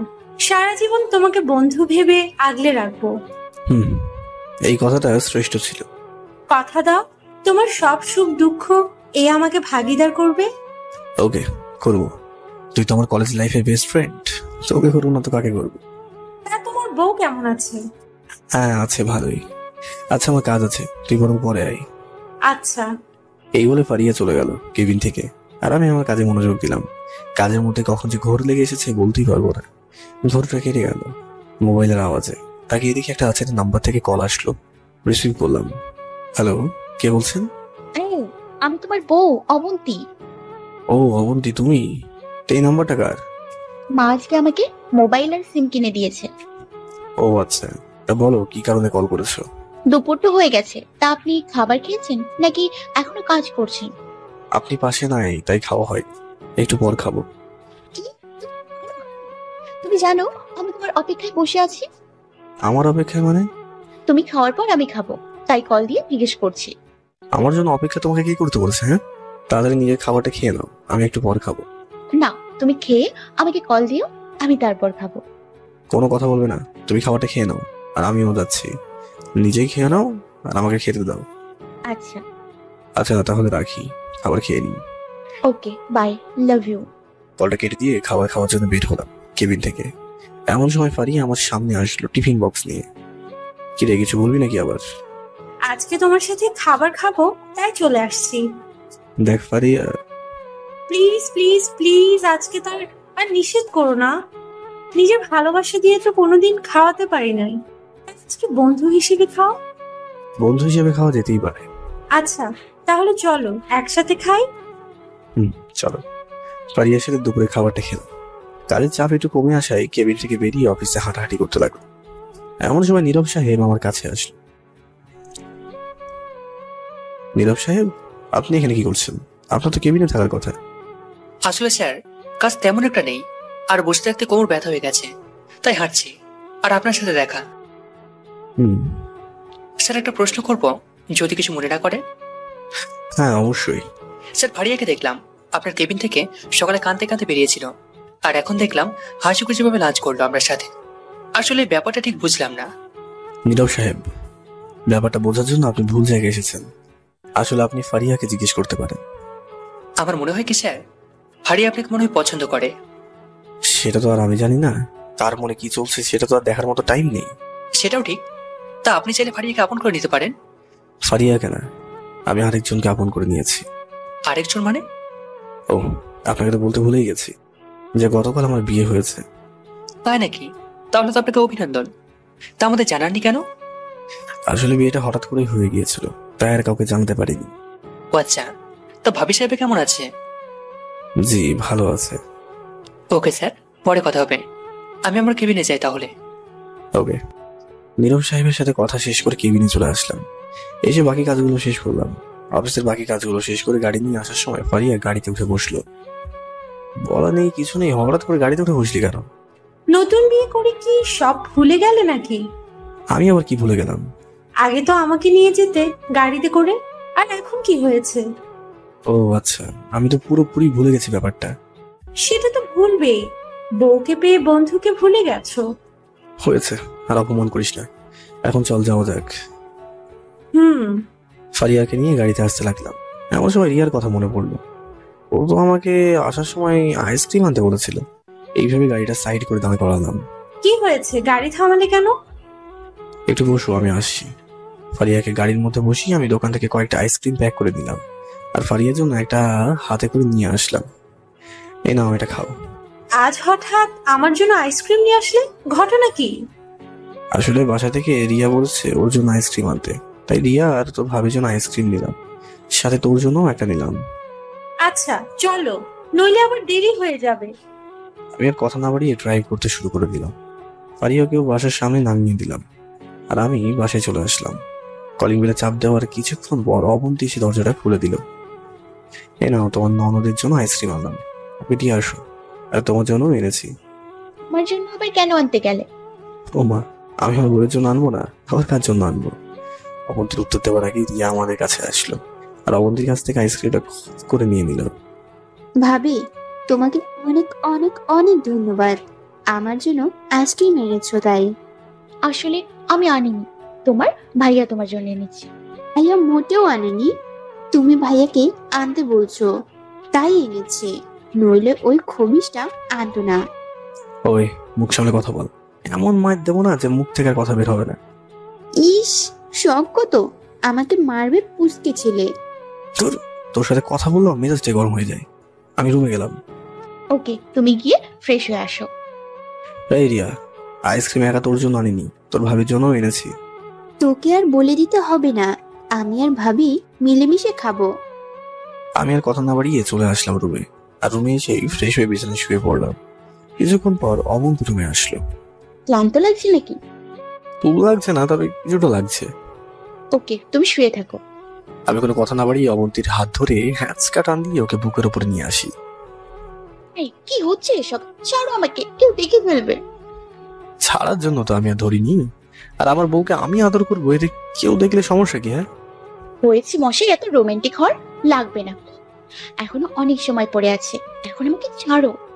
আদর করে দাও, তারপর ছাড়বো, নইলে সারা রাত ধরে রাখবো। তুমি ছোট নাকি যে আদর করবো?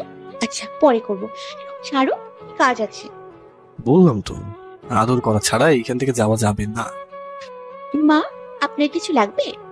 অবন্তীর মুখে মা শব্দটা শুনে দ্রুত ওকে ছেড়ে দিয়ে দরজার দিকে তাকালাম। দেখি কেউই নেই। আর এতক্ষণ অনেক দেরি হয়ে গেছে। অবন্তী দৌড়ে অন্য রুমে চলে গেল। আজকে বেঁচে গেছো, কালকে বাঁচাবে তোমাকে। হ্যাঁ, রাতে খাবার খেয়ে বিছানায় ঘুমানোর প্রস্তুতি নিয়ে শুয়ে রইলাম। কিছুক্ষণ পর অবন্তী আসলো রুমে। তুমি এখন ঘুমাবে? তোমাকে ছাড়া কিভাবে ঘুমাবো? কেন, আমাকে ছাড়া তোমার ঘুম আসে না? না, মোটেও না। তোমাকে জড়িয়ে ধরে না ঘুমালে আমার কিছুতেই ঘুম আসবে না। তাই শক্ত করে জড়িয়ে ধরে ঘুমাও। না, আজকে ঘুমাবো না। আজকে অনেক আদর করবো তোমাকে। তাই নাকি? তা কতটা আদর করবো? যতটুকু তুমি নিতে পারবে ঠিক ততটুকুই আদর করবো। অবন্তীকে কিছু বলার সুযোগ না দিয়ে ওর ঠোঁট দুইটা নিজের করে দিলাম। প্রায় 5 মিনিট পর ছাড়লাম। দুজনে খুবই হাঁপাচ্ছি। এইভাবে কেউ করে? আর একটু হলে তো মারা যেতাম। অভিজ্ঞতা নেই তো, তাই। আমি তো পারি না, তাই আমাকে শিখিয়ে দাও। আমিও পারি না, কিভাবে শেখাবো? তাহলে আমি যেভাবে চেষ্টা করবো তুমিও আমার সাথে সঙ্গ দিবা। আজ আর অবন্তী কিছু বলার আগে ওর ঠোঁটটা আবার আমার করে নিলাম। অবন্তী আমার ডাকে সাড়া দিতে লাগলো। একসময় দুজন হারিয়ে গেলাম ভালোবাসার সাগরে। সকালে কেউ একজন মুখে পানি ছেটাতে লাগলো। চোখটা মেলে দেখি অবন্তী আমার সামনে দাঁড়িয়ে আছে, আর ওর চুলেরও পানি ছেটাচ্ছে। ভেজা চুলে অবন্তীকে দারুণ লাগছে, যেটা বলে প্রকাশ করার মতো না। কি হয়েছে, এইভাবে পানি দিচ্ছ কেন? পানি দিচ্ছি না তোমাকে, ঘুম থেকে জাগাচ্ছি। ওই এক কথাই, আমি আর একটু ঘুমাই। অফিসের টাইম আরো অনেক বাকি আছে। তোমাকে জাগিয়ে দিলাম কি আবার ঘুমানোর জন্য? এইবার অবন্তীর আঁচল ধরে টান দিয়ে বিছানায় ফেলে দিলাম আর শক্ত করে জড়িয়ে ধরলাম। সারা রাত দুষ্টুমি করেও কি এখন মন ভরেনি আপনার? ভরেছে, কিন্তু আবার দুষ্টুমি করতে খুব মন চাচ্ছে। আমাকে ছাড়ো, এখন অনেক কাজ আছে আমার। সারাদিন এত কাজ করলে আমাকে টাইম দেবে কখন? হ্যাঁ, কেন, আমি বুঝি তোমাকে টাইম দিই না? দাও, বাট আমার কাছ থেকে লুকিয়ে লুকিয়ে থাকো তুমি। হয়েছে, আর থাকবো না। তাহলে চুপ করে আমাকে জড়িয়ে ধরে শুয়ে থাকো। না, এখন কোনো ঘুম না, আমার কাজ আছে, আর আমাকে এখন মায়ের কাছে যেতে হবে। আমি যদি না ছাড়ি তাহলে কি করবো? হ্যাঁ, তাহলে খুব পারবো তোমাকে। মারো, দেখি কেমন পারো। হ্যাঁ মা, বলুন কি লাগবে আপনার? কি ভেবেছো এইবার আমাকে এইভাবে ধোকা দিয়েছো? আবারও দিতে পারবে? ও, তুমি তাহলে বুঝে গেছো। গেছি, আর আমার ভয় নেই। ছাড়ো না, আমার সত্যি কাজ আছে। ওকে যাও, আবার পরে দেখাবো মজা। অবন্তীকে দিলাম ছেড়ে, আর ও মায়ের কাছে চলে গেল। এইদিকে উঠে ফ্রেশ হয়ে নাস্তা করে নিলাম। অফিসে যাওয়ার জন্য রেডি হচ্ছি। এমন সময় অবন্তী এসে আমার টাইটা পরিয়ে দিতে লাগলো। যাক, তাহলে মনে আছে তোমার এই ব্যাপারটা, তাই তো? শত ব্যস্ততার মাঝেও এই কাজটা আমার খুব ভালো লাগে, তাই ছুটে আসি কাজটা করার জন্য। এই, তুমি দুপুরে খাবার খেতে খেতে এত দেরি করো কেন? ব্যস্ত থাকলে মাঝে মাঝে একটু দেরি হয়। কাজের চেয়ে তোমার সুস্থ থাকাটা প্রয়োজন, তাই এখন থেকে তুমি খেয়ে আমাকে কল দিবা, তারপর আমি খাবো। এটা আবার কোন ধরনের নিয়ম?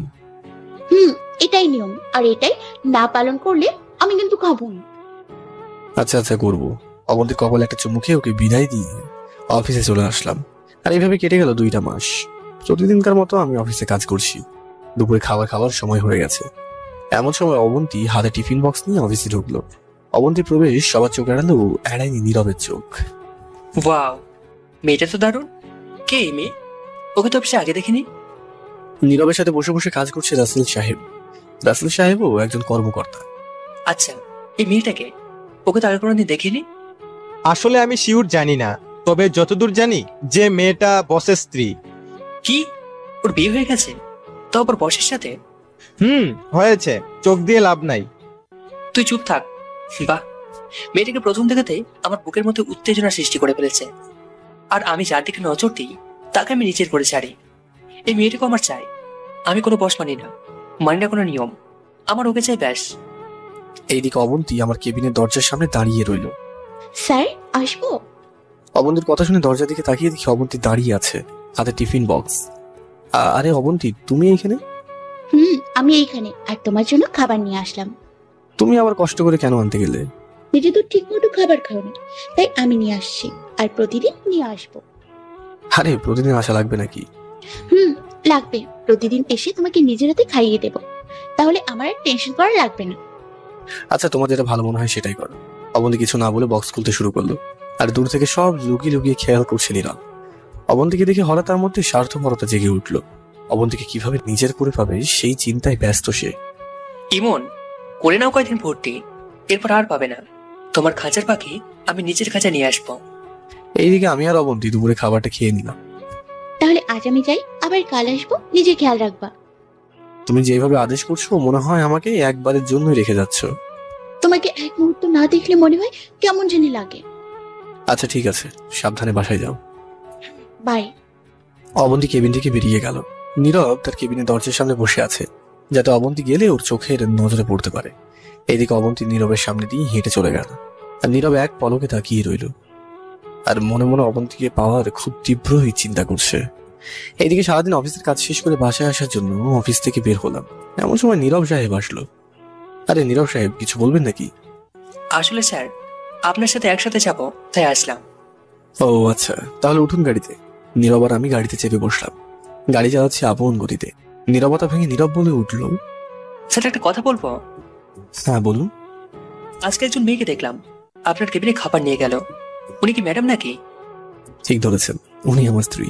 তা ওনার নামটা তো জানা হলো না, আর আমাদের সাথে তো পরিচয় করে দিলেন না। ওর নাম অবন্তী, আর পরিচয় করিয়ে দিব সময় হলে। ও আচ্ছা, খুব সুন্দরভাবে আপনাদের মানিয়েছে। ধন্যবাদ। দাও, যত খুশি ধন্যবাদ। পরিবর্তে ধন্যবাদ না দিয়ে হয়তো গালিও দিতে পারো। তোমার বিবিকে যে আমার খুব পছন্দ হয়েছে বস, ওকে আমার চাই। কি হলো নীরব সাহেব, কি এত ভাবছেন? না না, কি আর ভাববো, মনের মানুষের কথা ভাবছি। আপনার মনের মানুষ আছে নাকি আবার? আছে। কিছু তো জানালেন না আমাদের এই ব্যাপারে। আসলে স্যার, হঠাৎ করে মনের মধ্যে একটা মেয়েকে খুব ভালোবেসে ফেলেছি, তাই জানানোর সময় পাইনি। ও আচ্ছা, তাহলে এবার ওকে নিজের করে পাওয়ার জন্য বিয়েটা করেই ফেলুন। তা তো করবোই, একটু সময় লাগতে পারে হয়তো। আচ্ছা, আপনার পার্সোনাল বিষয়ে কথা না বলাটাই ভালো। ড্রাইভিং করতে করতে আরো কিছুক্ষণ নীরবের সাথে কথা বললাম। নীরবকে বাসার সামনে নামিয়ে দিয়ে আমি বাসায় চলে আসলাম। বাসায় এসে দেখি মা, রিয়া আর অবন্তী বসে বসে গল্প করছে। সেদিকে না তাকিয়ে আমি আমার রুমে এসে ফ্রেশ হতে লাগলাম। ফ্রেশ হয়ে এসে বিছানায় ক্লান্ত শরীর নিয়ে বসে রইলাম। ক্লান্তি দূর করার জন্য মোবাইলটা হাতে নিলাম। এমন সময় অবন্তী রুমে আসলো, আর হাতে শরবতের গ্লাস। মোবাইলটা রেখে শরবতটা খেয়ে নাও, এতে ক্লান্তি দূর হয়ে যাবে। তোমার চেহারা দেখলে আমার সকল দুর্বলতার ক্লান্তি নিমিশেই দূর হয়ে যায়। এসব কথা হবে না, আগে শরবতটা খাও বলছি। দাও। অবন্তীর হাত থেকে শরবতটা নিয়ে নিয়ে খেয়ে নিলাম। বুঝলে, এমনি যে আমার খুব ক্লান্ত লাগছে। তোমার শরীরের প্রতিটা ইন্দ্রিয় শক্তি যেন আমার শক্তি, আর তোমার অনুভূতিগুলোই আমার অনুভূতি। আর এই শক্তি দিয়েই বুঝি যে আমার পাগলটার কি লাগবে। তাহলে তোমাকে জড়িয়ে ধরলে সাপের মতো পেঁচাও কেন? হয় মা, আমার কিছু লজ্জা করে না? ওরে বাবা, ওনার আবার লজ্জা? লজ্জা ভাঙার পরেও আবার কোথা থেকে আসে? জানি না, আমার খুব লজ্জা করে। এসো, আমি তোমার লজ্জাটা আবারও ভেঙে দিই। যে অবন্তীর দিকে এগোতে লাগলাম, অমনি দৌড়ে মায়ের কাছে চলে গেল। আমি হাসতে হাসতে আবার বিছানায় বসে রইলাম। রাতে সবার সাথে বসে খাবার খেতে বসলাম। অবন্তী আমার সামনে বসলো। খাবার খাচ্ছি আর অবন্তীর পায়ে খোঁচা দিচ্ছি। কিন্তু অবন্তী কোনো রিয়াকশন নেই। দেখে কিছুটা অবাক হলাম। আমি আবারও খোঁজা দিলাম, কিন্তু অবন্তী আমার দিকে না তাকিয়ে খাবার খেতে লাগলো। পরিস্থিতি বোঝার জন্য আবার যে রিয়া বলে উঠলো, রিয়ার কথা শুনে কাঁদতে শুরু করলাম। অবন্তী দ্রুত এক গ্লাস পানি এগিয়ে দিল। আমি পানি খেয়ে আবারও খেতে শুরু করলাম। আর এইদিকে অবন্তী মুচকি মুচকি হাসছে। আমার মান সম্মান শেষ রিয়ার কাছে। খাবার খেয়ে রুমে এসে শুয়ে রইলাম। এমন সময় অবন্তী আসলো। এসে বলতে শুরু করলো, এই, তোমার কি কোনো কাণ্ড জ্ঞান? কেন, আমি আবার কি করলাম? তুমি আমার পাটাও ঠিক মতো চেনো না। আরে তোমার চেয়ারের নিচে রিয়ার পাশে এইটা আমি তো খেয়াল করিনি, তাই এমনটা হয়েছে। তুমি জানো আমি কতটা লজ্জা পেয়েছি? তুমি একা পেয়েছো নাকি? সাথে আমিও তো পেয়েছি। থাক, আর লজ্জা পেতে হবে না। এখন ঘুমাও, তোমার খুব ঘুম পাচ্ছে। ঘুম পেলে ঘুমিয়ে পড়ো। তুমি জানো না যে তোমার বুকের মধ্যে মাথা না রাখলে আমার ঘুম হবে না? ও আচ্ছা। আমি শুয়ে পড়লাম আর আমার বুকের উপর মাথাটা রেখে পাগলিটা ঘুমিয়ে গেল। অন্যদিকে নীরব সিগারেট খাচ্ছে আর অবন্তীর কথা চিন্তা করছে। অবধি জানি না তুমি আমাকে কি জাদু করলে, তোমার জন্য আমার ঘুমটা বাজছে না। কেন তুমি ইমনের জীবনে আসার আগে আমার জীবনে আসলে না? প্রতি কথা শেষ হলে একটা করে টান দিচ্ছে সিগারেটে নীরব। যত কিছু ঘুমিয়ে নাও ইমনের বুকে, এরপর তোমাকে ঘুমোতে হবে আমার বুকে। কিছুক্ষণ স্থির থেকে যতক্ষণ অবন্তিকা মনের কথা বলতে পারবো, ঠিক ততক্ষণ পর্যন্ত আমার ঘুম আসছে না। আর না না, আর দেরি করা যাবে না। তার আগে আমাকে কিছু একটা করতে হবে। কাল আমাকে অবন্তীর রাস্তা আটকাতেই হবে। এরপর সিগারেটটা নিভিয়ে আকাশবাণে চেয়ে রইল নীরব। এইদিকে সকালে ঘুম থেকে উঠে দেখি অবন্তী বুকের ওপর নেই। তাহলে নিশ্চয়ই মায়ের কাছে সাহায্য করতে গেছে। আমি উঠেই ফ্রেশ হয়ে নাস্তা করে নিলাম। প্রতিদিনকার মতো আজকেও অবন্তী টাইটা বেঁধে দিল আর আমি আমার দায়িত্বটা পালন করে অফিসে চলে আসলাম। অফিসে এসে কাজ করছি, ঠিক এমন সময় নীরব আসলো আমার কেবিনে। স্যার আসবো? হ্যাঁ আসুন। নীরব আমার চেয়ারের পাশে এসে দাঁড়ালো আর বলতে লাগলো, স্যার আমার মোবাইলটা নষ্ট হয়ে গেছে আর পরিবার গ্রামে গেছে, তাই যোগাযোগ করতে পারছি না। তাই একটু। আমার মোবাইলটা লাগবে তাই তো? জি স্যার, যদি কিছু মনে না করেন। আরে দূর, এখানে মনে করা কি আছে, এই নিন মোবাইলটা। ধন্যবাদ স্যার। আমি কি বাইরে গিয়ে কথা বলতে পারি? আপনার যেখানে খুশি কথা বলতে পারেন, আমার কোনো সমস্যা নেই। Okay sir. নীরব আর কিছু না বলে মোবাইলটা নিয়ে কেবিন থেকে বের হয়ে গেল।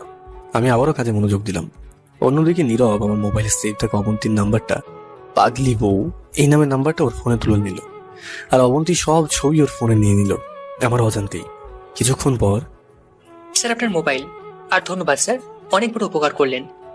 তোর এতে ধন্যবাদ দেওয়ার কি আছে, যখন যাবেন ইনশাল্লাহ সাহায্য করবো। তাহলে সরি, আমি আবার কেবিনে যাই। যান। নীরব চুপচাপ ওর কেবিনে চলে গেল। আমি আবারও কাজে মনোযোগ দিলাম। এদিকে নীরব অপেক্ষা করছে কখন অবন্তী আসবে অফিসে। দুপুরে অবন্তী খাবার নিয়ে অফিসে আসতেই পৈশাচিক হাসি দিয়ে উঠল নীরব আর এক দৃষ্টিতে তাকিয়ে আছে নীরব অবন্তী দিকে। এইদিকে অবন্তী আমার কেবিনে ঢুকে গেল। এই সুযোগে নীরব অফিস থেকে বেরিয়ে অফিস থেকে কিছুটা দূরে রাস্তায় চলে আসলো। এইদিকে আমি কাজ করতে লাগলাম। এমন সময় মনে হলো কেউ একজন আমার ফাইলটা টান দিয়েছে। তাকিয়ে দেখি অবন্তী দাঁড়িয়ে আছে।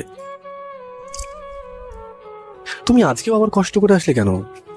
তুমি না আসলে তো কাজ করতেই থাকবা, আর তোমাকে থামাতো কে? এদিকে যে দুপুরে খাওয়ার সময় হয়ে গেছে, সেদিকে কোনো খেয়াল আছে তোমার? আসলে আমি একদমই টের পাইনি যে কখন দুপুর হলো। এই কারণেই আমি তোমার জন্য খাবার নিয়ে আসি। আমি নিজের হাতে খাইয়ে দিই। আমি জানি তুমি ঠিক মতো খাবে না। আবার পাগলি বউ তো, তাই। এখন যাও, হাত মুখ ধুয়ে আসো, আমি খাবারটা বেড়ে দিচ্ছি। যাচ্ছি। হাত মুখ ধুয়ে আসলাম আর অবন্তী নিজ হাতে আমাকে খাইয়ে দিল। আমিও আবার অবন্তীকে খাইয়ে দিলাম। খাওয়ার পর অবন্তী বিদায় নিয়ে চলে যেতে লাগলো। অবন্তী, একটু দাঁড়াও তো। কি হয়েছে? দুজন ব্যক্তির সাথে তোমাকে আলাপ করিয়ে দেবো। কাদের সাথে? আসলেই দেখতে পারবে। এই বলে আমি ফারিয়ার কেবিনে গেলাম। ফারিয়া, ফ্রি আছিস তুই? মোটামুটি ফ্রি আছি। কেন, কিছু বলবে নাকি? একটু আমার কেবিনে চল তো, তোকে একজনের সাথে পরিচয় করিয়ে দেবো। কার সাথে? গেলেই দেখতে পারবি। ফারিয়ার কিছু না বলে আমার পিছন পিছন আসতে লাগলো। এইবার আমি গেলাম নীরব সাহেবের কেবিনে। গিয়ে দেখি উনি নেই। কিছুটা অবাক হলাম। নীরব আবার কই গেল? ওর পাশের কেবিনে থাকা রাসেল সাহেবকে জিজ্ঞাসা করতেই উনিও কিছু বলতে পারছেন না। আমি আর কিছু না ভেবে ফারিয়াকে আমার কেবিনে নিয়ে আসলাম। ফারিয়ার সাথে অবন্তীর পরিচয় করিয়ে দিতে লাগলাম। ফারিয়া, ও হচ্ছে আমার ওয়াইফ, মিসেস অবন্তী চৌধুরী। আর অবন্তী, ওর নাম ফারিয়া। আমি আরও কলেজ লাইফ থেকে পড়ে আসছি। অবন্তী আমার কথার উত্তর না দিয়ে ফারিয়ার সামনে গেল। তাহলে আপনি ফারিয়া? আপনার অনেক সুনাম শুনি ওনার মুখে। আরে, আমিও তো আপনার জন্য কত ভালোবাসা ওর মনে। সারাদিন আমার কাছে আপনাকে নিয়ে কথা বলে। যাক, অবশেষে আপনার সাথে দেখা করে খুশি হলাম। হ্যাঁ, আমিও। তাহলে আজ আমি আসি। আর ইমন, ফারিয়াকে নিয়ে একদিন আমাদের বাসায় এসো। ওকে, আসবো। আর তুমি সাবধানে যেও। ওকে। এই বলে অবন্তী অফিস থেকে বেরিয়ে গেল। ফারিয়া ওর কেবিনে চলে গেল। আর অন্যদিকে দূর, এখনো আসছে না কেন? কতক্ষণ যাবত দাঁড়িয়ে আছি, অথচ আসার কোনো নামই নেই। অবন্তী রাস্তা দিয়ে হেঁটে যাচ্ছে আপন মনে। এমন সময় সেটা নীরব দেখে ফেলল। ওই তো আছে, যাই কে টোস্ট দিয়ে আসি। যেই ভাবা সেই কাজ। নীরব ঠাস করে গিয়ে অবন্তীর সামনে এসে দাঁড়ালো। আর নীরব মুখের কিছুটা পানি ছিটিয়ে আসলো, যাতে বোঝা যায় সে কান্না করছে। নীরব অবন্তীর কাছে এসে বলতে লাগলো, দয়া করে আমাকে একটু সাহায্য করবেন। কি হয়েছে আপনার? আর আপনি কাঁদছেন কেন? আমার স্ত্রী খুব অসুস্থ, ওকে হাসপাতালে নিয়ে যেতে হবে। আমার ওই পরিমাণ সামর্থ্য নেই যে ওকে হাসপাতালে নেব। আপনাকে কি আর্থিক সাহায্য করতে হবে নাকি? না, টাকা আমার কাছে আছে। আপনি শুধু আমার সাথে চলুন প্লিজ। ওকে হাসপাতালে নিয়ে যেতে হবে, নইলেও মারা যাবে। ওকে, চলুন আপনি। নীরবের পিছন পিছন অবন্তী হাঁটতে লাগলো। নীরব একটা বাড়ির ফ্ল্যাটে অবন্তীকে নিয়ে আসলো। কই আপনার স্ত্রী কই? আমার স্ত্রী ওই রুমে আছে, আপনি ওই রুমে যান। নীরবের কথা মতো আর নীরবের উপর বিশ্বাস করে অবন্তী সেই রুমে গিয়ে অবাক হয়ে যায়, কারণ সেখানে কোনো মানুষই ছিল না। এমন সময় পিছন থেকে দরজা আটকানোর শব্দ পেল। অবন্তী পিছনে তাকিয়ে দেখেন নীরব দরজাটা আটকিয়ে দিয়েছে। আর নীরব দাঁড়িয়ে দাঁড়িয়ে হাসছে। এটা দেখে অবন্তী কিছুটা ভয় পেয়ে যায়। কি হলো? আপনি দরজা আটকাচ্ছেন কেন? আর আপনার স্ত্রী কোথায়? এবার নীরব গলার স্বরটা পাল্টে বলতে থাকলো, যেন নীরবকে খুবই অচেনা লাগছে। সরি অবন্তী, তোমাকে এখানে নিয়ে আসার জন্য, কিছু কথা বলার জন্য তোমাকে এনেছি। আশা করি তুমি কথাগুলো শুনবে। নীরবের মুখে অবন্তী নিজের নামটা শুনে কিছুটা অবাক হয়ে যায়। আপনি আমার নাম জানলেন কোথা থেকে? আর কি বলতে চান আমাকে? আগে আমার পরিচয়টা দিয়ে নিই তাহলে। আমার নাম নীরব, আর আমি তোমার স্বামী ইমনের অফিসের একজন কর্মকর্তা। ব্যাস, আমার আর জানার কোনো প্রয়োজন নেই। এইবার বলুন আপনি আমাকে এখানে কেন নিয়ে এসেছেন? তুমি জানো না অবন্তী, তুমি আমার মনের মধ্যে কতখানি গেঁথে গেছো। আমি তোমাকে দেখার পর ঠিকমতো ঘুমোতে পারি না, শুধু তোমাকে দেখি। নীরবের কথা শুনে এইবার অবন্তী অবাক হওয়ার সাথে সাথে কিছুটা ভয়ও পেয়ে যায়। কিসব পাগলের মতো কথা বলছেন আপনি? আপনি জানেন যে আমি বিবাহিত, তারপরেও মুখে এসব কথা আসে কিভাবে? তুমি বিবাহিত হলেও আমার কোনো সমস্যা নেই, আমার শুধু তোমাকে লাগবে। আপনি কিন্তু মাত্রা ছাড়িয়ে যাচ্ছেন। ভুলে যাবেন না যে আপনি আমার স্বামীর টাকায় চলেন। সেই জন্য তো ভদ্রভাবে কথা বলছি। প্লিজ অবন্তী, আমার মনের মাথায় একটু বোঝার চেষ্টা করো। আমি তোমাকে ইমনের চেয়ে বেশি সুখে রাখবো। ব্যাস, অনেক হয়েছে। আপনার ফালতু কথা আমার শোনার মতো সময় নেই। আমি আজকে ইমনকে সব বলবো আপনার ব্যাপারে। এই বলে অবন্তী নীরবকে পাশ কাটিয়ে যেই আসতেই যাবে, ঠিক তখনই নীরব অবন্তীর হাত ধরে ফেলল। আপনার সাহস কি করে আমার হাত ধরা? খুব তেজ তোমার, আমি যেটা জানি, কিন্তু আমিও কম না। কি করবেন আপনি? আমাকে মেরে ফেলবেন? আপনার যা ইচ্ছা করুন। নীরবের গলার স্বরটা আবারও পরিবর্তন করে ফেলল। প্লিজ অবন্তী, আমাকে একটু বোঝার চেষ্টা করো। আমি সত্যি তোমাকে দেখার পর খুব ভালোবেসে ফেলেছি। অবন্তী এইবার নিজের রাগটাকে কন্ট্রোল করতে না পেরে হাতটা টান দিয়ে ছাড়িয়ে নিল। আর বলতে লাগলো, আপনার ফালতু কথা অনেকক্ষণ যাবত শুনে যাচ্ছি, কিছু বলছি না দেখে আপনি আরো বেশি করছেন। অবন্তীর হাতে থাপ্পড় খেয়ে নীরবের মাথাটা যেন রাগে ফেটে যাবে, কিন্তু পরক্ষণেই সেই রাগটাকে কন্ট্রোল করে ফেললো। জানে যে এখানে রাগ দেখালে উল্টে কিছু ঘটে যাবে। মারো, আমাকে যত ইচ্ছে মারো, তবুও প্লিজ আমাকে একটু বোঝার চেষ্টা করো। আপনার ব্যবস্থা আমি করব। আর আপনি আমাকে এখানে মিথ্যে বলে এনেছেন। আপনার মতো ছোট লোক আমি আগে দেখিনি। এই বলে অবন্তী নীরবের কাছ থেকে দরজার সামনে চলে আসলো। যেই দরজাটা খুলতে যাবে ঠিক তখনই নীরব বলে উঠলো, আমার ব্যবস্থা তো তুমি করবে, আগে দেখো ইমনকে আমার থেকে বাঁচাতে পারো কিনা। নীরবের কথা শুনে অবন্তী থমকে দাঁড়ায়। নীরবের কথা ব্যাখ্যাটা খুঁজে বের করার পর সে পাথর হয়ে দাঁড়িয়ে থাকে। এইবার নীরব আবারও অবন্তীর সামনে আসলো। অবন্তী ঠিক তার জায়গায় দাঁড়িয়ে আছে। কি বলেন আপনি? আমার স্বামীকে বাঁচাবো মানে? যদি আমার কোনো কথা ইমনের কানে পৌঁছায় বা তুমি বলেছো, তাহলে সেদিন হবে ইমনের জীবনের শেষ দিন। নীরবের কথা শুনে এবার অবন্তী চোখ দিয়ে পানি পড়ে যায়। কি করবে বা কি বলে মুক্তি নেবে সেটা যে সাময়িকের জন্য সে ভুলেই গেছে। আপনি কেন এমন করছেন? আমি অথবা আমার স্বামী আপনার কি ক্ষতি করেছি? তোমার স্বামী মানে ইমন, সে কোনো ক্ষতি করেনি, ক্ষতি করেছে তুমি আমার। তুমি আমার ঘুম, খাবার সবকিছু কেড়ে নিয়েছো। অবন্তী এবার কিছু না বলে কাঁদতে থাকে। প্লিজ শোনা, কেঁদো না। তুমি কাঁদলে যে আমার খুব কষ্ট হয়। নীরব যেই অবন্তী চোখের পানি মুছে দেবে ঠিক তখনই অবন্তী ওর হাতটা ঝটকানি দিয়ে সরিয়ে দেয়। খবরদার, আপনি আমাকে স্পর্শ করবেন না। ওকে, করবো না। আমার কথাগুলো মনে রাখো, আমার প্রস্তাবে রাজি হয়ে যাও। তোমার জন্য ভালো, আর ইমনের জন্য ভালো হবে। না হলে বেচারা ইমন উপরে আউট হয়ে যাবে। আপনি? আমি আর কিছু শুনতে চাই না। শুধু বলে রাখি, কথাগুলো যেন কেউ জানতে না পারে। গুড বাই বাবু। এই বলে নীরব দরজা খুলে বেরিয়ে আসে, আর অবন্তী সেইখানে দাঁড়িয়ে রইল। এই কথাগুলো যেন তার কাছে অবিশ্বাসের মতো লাগলো। নীরবে কিছুক্ষণ কাঁদলো, কারণ এই কষ্টটা নিজের, না পারছে কাউকে বলতে, না পারছে সহ্য করতে। অবন্তী ফ্ল্যাট থেকে বেরিয়ে আসলো, আর গাড়ি না নিয়ে হেঁটে আসছে, আর ভাবছে নীরবের কথাগুলো। না না, আমি ইমনকে কিছুই জানাবো না। আমার সামান্য ভুলের জন্য আমি ইমনের কোনো ক্ষতি হতে দেবো না। আমি চুপচাপ সব সহ্য করতে রাজি, কিন্তু ইমনের কষ্ট সহ্য করতে পারবো না। অবন্তী মনে মনে বলতে লাগলো। অবন্তী বাসায় আসতে আসতে অনেক দেরি হয়ে গেছে। বাসায় ঢুকতেই মা বলে উঠলো, কে রে মা, আজ আসতে তো দেরি করলি কেন? আসলে মা, আজকে গাড়ি দিয়ে না এসে হেঁটে আসছিলাম। তা এত দূরের রাস্তা, হেঁটে আসছিস কেন? এখানকার রাস্তাঘাট অনেকটাই অচেনা, তাই চেনার জন্য হেঁটে আসলাম। ও আচ্ছা, গিয়ে ফ্রেশ হয়ে নে। হুম। অবন্তী ওয়াশরুমে গিয়ে ফ্লোরে ধপাস করে বসে কাঁদতে থাকে। মিতাটা ছোটবেলায় আমাকে নিঃস্ব করেছে, এখন আমার স্বামী হয়েছে, আমার সংসার হয়েছে, এইটাও কি ওনার পছন্দ নয়? এই ভেবে অবন্তী অনেকক্ষণ চোখে জল ফেললো। ওয়াশরুম থেকে ফ্রেশ হয়ে বেরিয়ে আসলো। কান্না করার ফলে চোখগুলো কিছুটা লাল হয়ে আছে। এইদিকে প্রতিদিনের মতো অফিসের কাজ শেষ করে বাসায় আসলাম। অবন্তীকে দেখলাম মায়ের সাথে কাজ করছে। আমি আমার রুমে এসে ফ্রেশ হয়ে বসে রইলাম।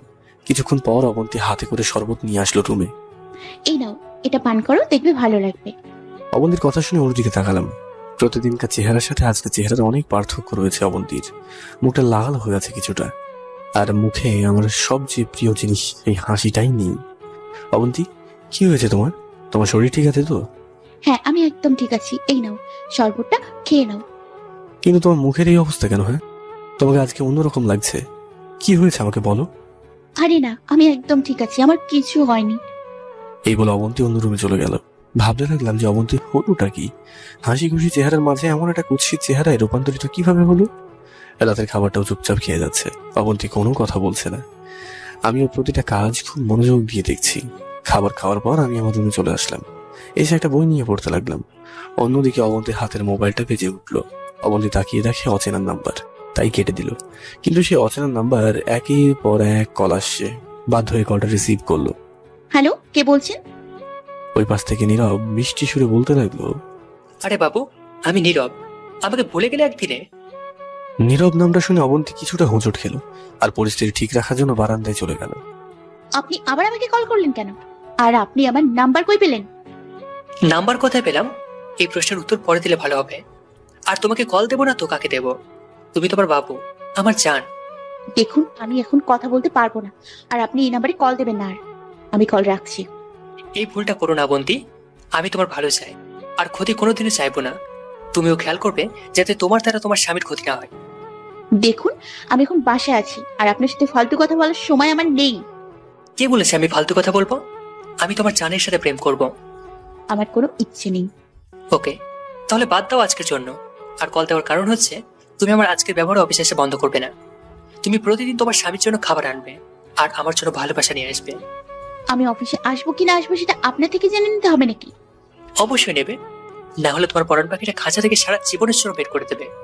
খবরদার, আমার ইমনের কোনো ক্ষতি করবে না। আমি অফিসে আসবো। এই তো লক্ষ্মী মেয়ে। আর এটা আমার নাম্বার, পারলে সেভ করে রেখো। আজকের জন্য বিদায় বেবি। এই বলে নীরব কলটা কেটে দিল। অবন্তীকে নীরব কথায় রাজি করাচ্ছে আমার মাধ্যমে, কারণ নীরব বুঝে গেছে যে আমি অবন্তীর সব থেকে বড় দুর্বলতা। তাই বারবার আমাকে মারার হুমকি দিচ্ছে নীরব। অবন্তী দাঁড়িয়ে আছে আর ভাবছে তার করার কি আছে। কবে যে অমানুষটার হাত থেকে রক্ষা পাবে সেটা নিয়ে ভাবতে ভাবতে দিনটা কেটে গেল অবন্তীর। এইদিকে দূর, অবন্তী আসছে না কেন? আগে তো কোনোদিন এমন দেরি করে আসে না, তাহলে আজকে আবার কি হলো? এমন সময় অবন্তী রুমে আসলো আর আমার পাশে বসলো। কি হলো, এতক্ষণ কোথায় ছিলে? আসলে একটু কাজ ছিল, তাই সেটা শেষ করে আসলাম। আচ্ছা, তোমার কি হয়েছে বলো তো? অফিস থেকে আসার পরই দেখছি তোমার মন খারাপ। কি হয়েছে আমাকে বলবে তো? ধুর, আমার আবার কি হবে? চলো ঘুমাই, খুব ক্লান্ত লাগছে আমার। আচ্ছা। প্রতিদিনকার মতো অবন্তীকে বুকের মাঝে রেখে ঘুমিয়ে গেলাম।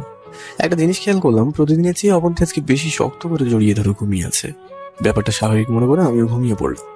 পরের দিন সকালে উঠে ফ্রেশ হয়ে নাস্তা করে নিলাম। অফিসে যাওয়ার সময় রেডি হলাম। আজও আমার টাইটা অবন্তী বেঁধে দিল। আমি ওর কপালে চুমু খেয়ে যেই এক পা বাড়ালাম, অমনি পিছন থেকে অবন্তী হাতটা ধরলো। কি কিছু বলবে? নিজের খেয়াল রাখবা। আমি তোমাকে যেভাবে বিদায় দিচ্ছি ঠিক সেভাবেই আবার তোমাকে আমার কাছে ফিরে চাই। খোদা ব্যতীত কেউই আমাদের আলাদা করতে পারবে না। তাই যেন হয়। আমি আর কথা বাড়ালাম না, সোজা অফিসে চলে আসলাম। কেবিনে বসে কাজ করছি, এমন সময় তানভি নক করলো। বস, আসবো? চেনা কণ্ঠ, তাই তাকালাম দরজায়। দেখি তানভি দাঁড়িয়ে আছে। আরে দোস্ত তুই, আয় আয় ভিতরে আয়। তানভীর এসে আমার সামনে বসলো। কি রে, তোর কোনো খবরই নেই? কি আবার? আমার বিয়ের পর থেকে তোর তো আর কোনো খবরই জানলাম না। আরে ভাই আর বলিস না, গিয়েছিলাম গ্রামে, সেখানে জমি জায়গা নিয়ে একটু টেনশন। ও আচ্ছা। শহরে আসলাম আজকে, তাই সবার আগে তোর সাথে দেখা করতে আসলাম। ভালো করেছিস। তানভীরের সাথে কিছুক্ষণ কথা বলে ওকে বিদায় জানিয়ে দিলাম। অন্যদিকে অবন্তী ভয়ে ভয়ে হাতে খাবার নিয়ে অফিসে ঢুকলো। আর নীরব তার আসার অপেক্ষায় আছে। অবন্তী যে নীরবের সামনে দিয়ে আসছিল, তখন নীরব অবন্তীকে নানান ধরনের ইশারা করছিল। অবন্তী সেদিকে না তাকিয়ে সোজা আমার কেবিনে চলে আসে। আচ্ছা, এদিকে তোমার অভ্যাস হয়ে গেল নাকি যে আমার জন্য প্রতিদিন খাবার নিয়ে আসতে হবে? হয়েছে, যতদিন না নিজের খেয়াল রাখতে পারবা ঠিক ততদিন আনবো। তুমি থাকতে আমার খেয়াল রাখার প্রয়োজন নেই তো। এই জন্যই তো তোমার জন্য খাবার নিয়ে আসি। হয়েছে, তোমার সাথে কথাই পারা যাবে না। খাবারটা রেডি করো। অবন্তী খাবারগুলো আমার সামনে পরিবেশন করলো। আমি অবন্তীকে খাইয়ে দিলাম, আর অবন্তী আমাকে খাইয়ে দিল। এটা দেখে দূর থেকে হিংসার রাগে জ্বলছে নীরব সাহেব। সে কিছুতেই মেনে নিতে পারছে না। আমি আর অবন্তী আমাদের খাওয়া শেষ করলাম। অবন্তী আবারও সব গোছাতে লাগলো। অবন্তী, তোমাকে আজকেও আরেকজনের সঙ্গে পরিচয় করিয়ে দেবো। আজ আবার কার সাথে? দাঁড়াও, আমি আসছি। আমি আমার কেবিন থেকে বেরিয়ে নীরবের কেবিনে গেলাম।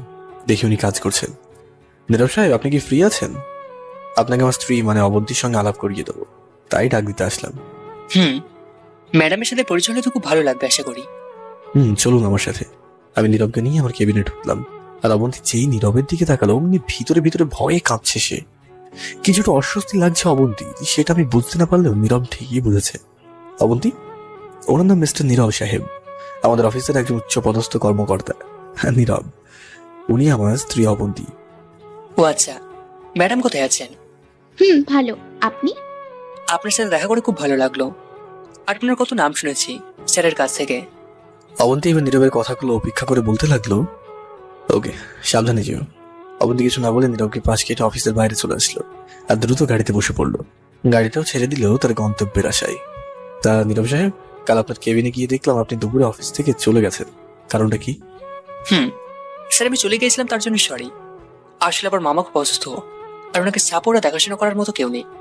কাল ওনাকে হাসপাতালে নেওয়া হয়েছিল, তাই আমি সেখানে গিয়েছিলাম। আমাকে বলে গেলে কি খুব বেশি ক্ষতি হয়ে যেত?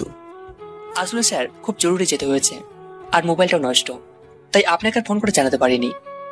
ওকে, সমস্যা নেই, আপনি আপনার কেবিনে যেতে পারেন। ধন্যবাদ স্যার। অফিসের কাজ শেষ করে আমি বাসায় ফিরে আসলাম। অবন্তী আর মা আর রিয়া টুকটাক কাজ করছে দেখলাম। এমন সময় অবন্তীর মোবাইলটা বেজে উঠল। তাকিয়ে দেখি নীরব নামে সেই বেয়াদবটার কল আসলো। দেখেও না দেখার ভান করে সে মোবাইলটা রেখে দিয়েছে। নীরব নাছুর বান্দা, একের পর এক কল দিয়েই যাচ্ছে।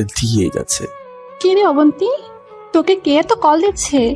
মায়ের প্রশ্নে অবন্তী কিছুটা ঘাবড়ে গেল। জানি না কি উত্তর দেবে অবন্তী, তবুও পরিস্থিতি সামলানোর জন্য বলতে লাগলো, না মা, থাক, ফোন রিসিভ করলে কাজ করা আর হবে না। দেখা সত্ত্বেও অবন্তী রাজি হয়ে গেল আর মোবাইলটা নিয়ে ছাদে চলে আসলো আর কলটা রিসিভ করলো। আপনার সমস্যা কি? তোমার কল দিচ্ছেন কেন? বেবি, তোমার কণ্ঠ না শুনলে আমার ভালো লাগে না, তাই তোমাকে বারবার কল দিচ্ছি। তা কল ধরতে এতক্ষণ লাগলো কেন? চুপ, একদম চুপ। এসব ফালতু নামে আমাকে একদম ডাকবে না। ভুলে যাবেন না আমার স্বামী আছে। আরে ধুর স্বামী, ইমন তোমার স্বামী আর আমি তোমার প্রেমিক। আপনি কি এইসব বলার জন্য কল দিয়েছেন? আমি কল রাখছি। না বাবু, এরকম ভুল করবে না মোটেও। তোমাকে ছাড়া যে থাকতে পারছি না। এইভাবে অনিচ্ছা থাকা সত্ত্বেও আর আমাকে হারাবার ভয় নীরব নামের বদমাসটার সাথে কথা বলেই যাচ্ছে অবন্তী। এইদিকে আমি ফ্রেশ হয়ে রুমে বসে রইলাম, অথচ অবন্তীর কোনো খেয়াল নেই। কি ব্যাপার, প্রতিদিন অবন্তী আমার জন্য শরবত বানিয়ে নিয়ে আসতো, কিন্তু আজকে ওর কি হলো? না, গিয়ে দেখি তো কি হয়েছে। মা রিয়ার কাছে গেলাম, গিয়ে দেখি মা একা একা কাজ করছে। মা, অবন্তীকে দেখলাম তোমাদের সাহায্য করছে, তা অবন্তী কই? ওর কোন বান্ধবী নাকি কল দিয়েছে, তাই ওর সাথে কথা বলতে গিয়েছে ছাদে। ও আচ্ছা, সাত পাঁচ না ভেবে আমিও ছাদে চলে গেলাম। গিয়ে দেখি অবন্তী ওর বান্ধবীদের সাথে এখনো কথা বলছে। অবন্তী, তুমি এইখানে? আমার ডাকটা শুনে দ্রুত অবন্তী মোবাইলটা নামিয়ে ফেলে আর আমার দিকে এমন ভাবে তাকিয়ে আছে যেন অনেক ভয় পেয়ে গেছে। চুপচাপ আমার দিকে তাকিয়ে আছে, কোনো কথা বলছে না। কি হলো, কিছু বলছো না কেন? এইখানে দাঁড়িয়ে কি করছিলে?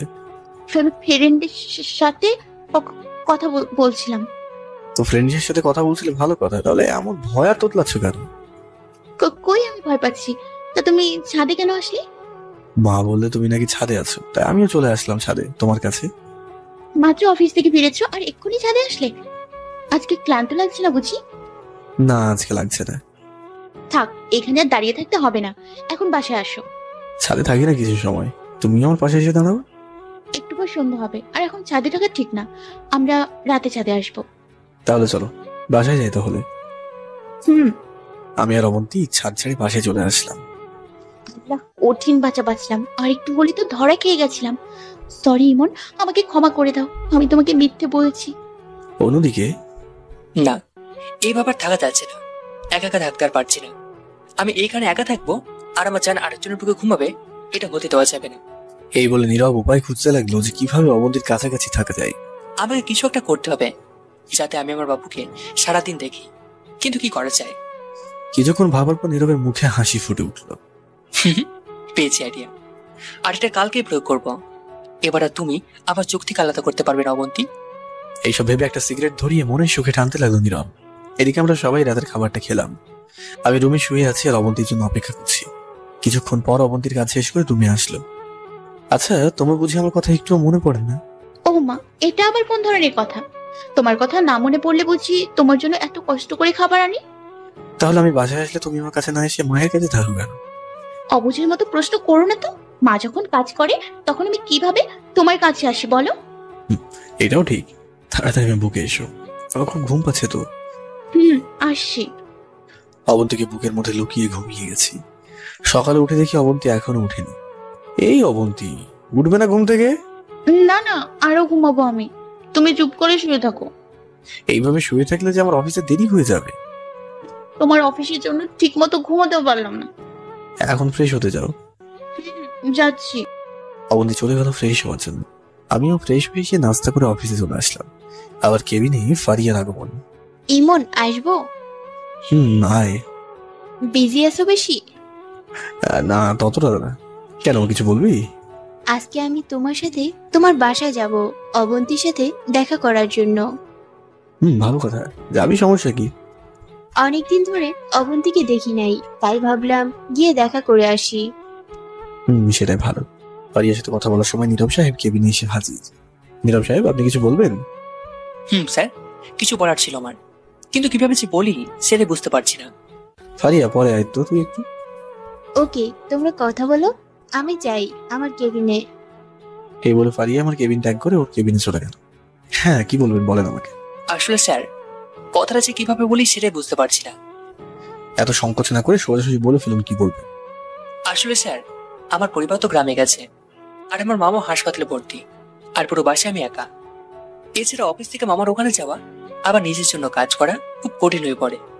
আপনার কথার মানেটা ঠিক বুঝলাম না, বুঝিয়ে বললে ভালো হতো। আসলে স্যার, আপনার যদি আপত্তি না থাকে তাহলে আমি আপনার বাসায় কয়েকদিন থাকতে পারি।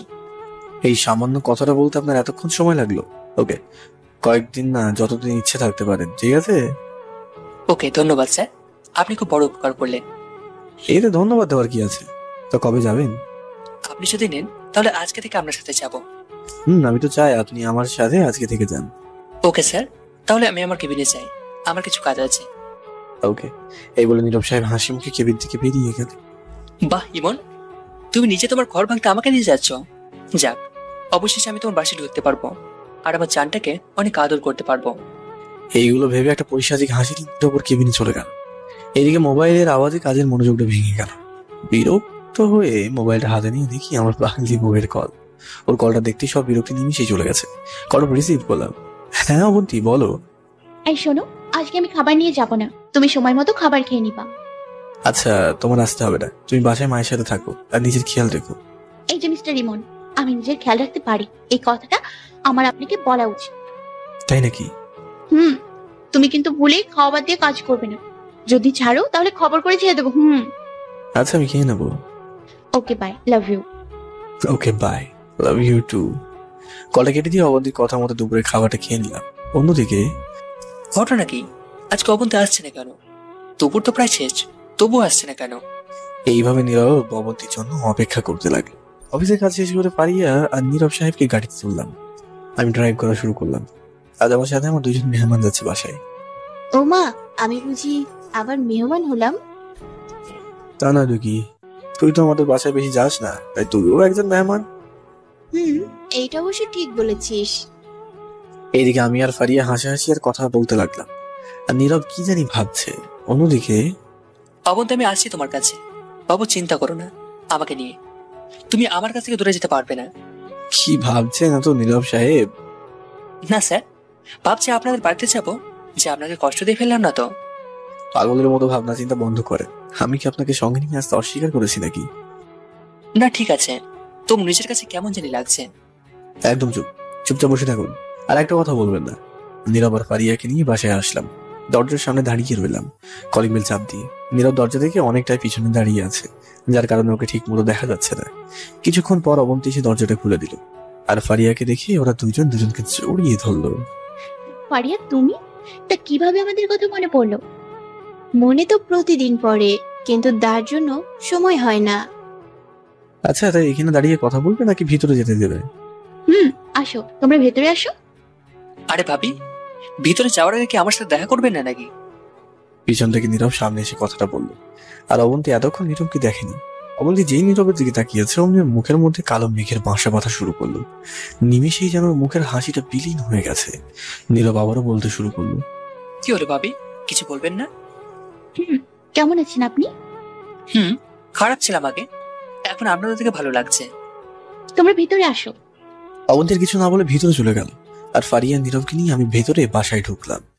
অবন্তী যেই নীরবের দিকে তাকিয়েছে, অমনের মুখের মধ্যে কালো মেঘের বাসা বাঁধা শুরু করলো। নিমেষেই যেন ওর মুখের হাসিটা বিলীন হয়ে গেছে। নীরব আবারও বলতে শুরু করলো, কি হলো ভাবি, কিছু বলবেন না? কেমন আছেন আপনি? খারাপ ছিলাম আগে, কিন্তু এখন আপনাদের দেখে ভালো লাগছে। তোমরা ভিতরে আসো। অবন্তীর কিছু না বলে ভিতরে চলে গেল, আর ফারিয়া আর নীরবকে নিয়ে আমি বাসায় ঢুকলাম। ওদের আমি আমার রুমে নিয়ে গেলাম। নীরব আমার রুমটা ঘুরে ঘুরে দেখতে লাগলো। তোমরা বসো, আমি আসছি ওই দিক থেকে। ওকে। ফারিয়া নীরব বসে বসে কথা বলতে লাগলো, আর আমি চলে গেলাম অবন্তীর কাছে। গিয়ে দেখি অবন্তী অন্যদিকে এক দৃষ্টিতে তাকিয়ে আছে। আমি ওর কাঁধে হাত রাখতে ভয় পেয়ে সরে গেল। এইটা দেখে কিছুটা অবাক হলাম। অবন্তী, কি হয়েছে তোমার? এইভাবে সরে গেলে যে? ও, তুমি আসছো? আমি ওরা ভাবছি অন্য কেউ আসছে। অন্য কেউ মানে? আরে দূর, বাদ দাও তো। তা তুমি রান্নাঘরে কেন এসছো? আসছি তোমাকে খুঁজতে, আর ওদের জন্য কিছু নাস্তা পানি নিয়ে যেতে। তোমার আশা লাগে? এটা তো আমিই করতে পারবো। আচ্ছা, তা মা আর রিয়া কোথায়? ওনারা একটু বাইরে গেছে, কিছুক্ষণের মধ্যেই চলে আসবে। তা তুমি দাঁড়িয়ে দাঁড়িয়ে এক মনে কি ভাবছিলে? কই কিছু না তো, আমি তো এমনি দাঁড়িয়েছিলাম। আচ্ছা, ওরা কি আজকে থাকবে নাকি চলে যাবে? ফারিয়া আসছিল তোমার সাথে দেখা করার জন্য, হয়তো কিছুক্ষণ গল্প করেই চলে যাবে। আর নীরব? আসলে হয়েছে কি, ও অনেক কঠিন সময়ের মাঝে দিয়ে যাচ্ছে, তাই সময়টা সহজ করার জন্য আমাদের এখানে থাকবে কিছুদিন। কি কিছুদিন মানে? আমার কথা শুনে অবন্তীর চোখ মুখে ভয়ের ছাপ দেখতে পেলাম, যেন অনেক বড় ভয় আর টেনশনের দিন কাটছে ওর। কি হলো, তুমি এইভাবে রিয়াক্ট করলে কেন? ও নীরব ভাই থাকবে, তাহলে তো ভালোই, কারো উপকার করতে পারলে। সেটা তো বুঝলাম, বাট এইভাবে মুখের ডিজাইন পরিবর্তন করলে কেন আমার কথা শুনে? দূর, তুমি শুধু কথাই বলবা নাকি ওদের কাছে যাবা? আমি খাবার নিয়ে আসছি। আমি কিছু না ভেবে ওদের কাছে চলে গেলাম। এইদিকে অবন্তী ফ্লোরের মধ্যে বসে পড়ে। শেষ অব্দি নিজের গোপন শত্রুকে বাসায় এইভাবে দেখবে সেটা কখনোই অবন্তী আশা করেনি। অবশেষে বাধ্য হয়ে অবন্তী নাস্তা রেডি করে আমাদের সবার সামনে আসলো। এদিকে আমরা সবাই বসে গল্প করছিলাম, আর অবন্তী আমাদের জন্য নাস্তা নিয়ে আসলো। অফিস থেকে আসার পর আমি এখনো ফ্রেশ হইনি, তাই ওদের খাওয়াটা দেখা ছাড়া কিছুই করার নেই। ওরা খাচ্ছে আর আমি ওদের সাথে বসে গল্প করছি। অবন্তী আমার পাশে বসে আছে। ভাবি, আমার সাথে খান আপনি। এই বলে নীরব অবন্তীকে একটা চোখ টিপ দেয় লুকিয়ে, যেটা অবন্তীর কাছে অসহ্যের ব্যাপার হয়ে উঠেছিল। বাধ্য হয়ে অবন্তী আমাদের মাঝখান থেকে উঠে অন্য রুমে চলে গেল। কিছুক্ষণ ফারিয়ার সাথে গল্প করে ওকে বিদায় জানিয়ে দিলাম। এইদিকে মা রিয়া এখনো আসছে না। অফিস থেকে আসায় কিছুটা ক্লান্তিবোধ এখনো করছি, তাই আমি বাথরুমে ঢুকলাম গোসল করার জন্য। নীরব আমার রুমে বসে আছে, আর অবন্তী রান্নাঘরে আছে। এটাই সুযোগ। স্যার এখন গোসল করছে, আর অবন্তী ওইদিকে একা।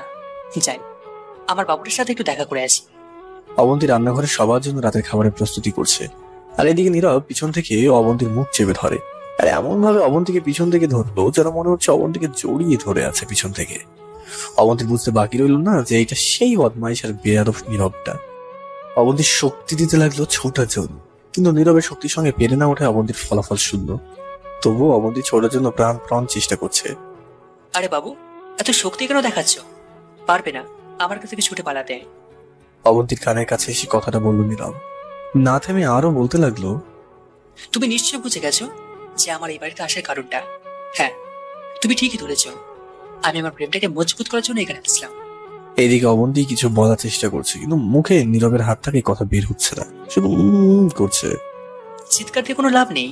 তোমার স্বামী মানে আমার বস এখন বাথরুমে, তাই আসতে পারবে না। জানো আমি তোমাকে কত মিস করি, আর একটা রাতও ঘুম আসে না তোমাকে ছাড়া। কি জাদু করলে আমায়।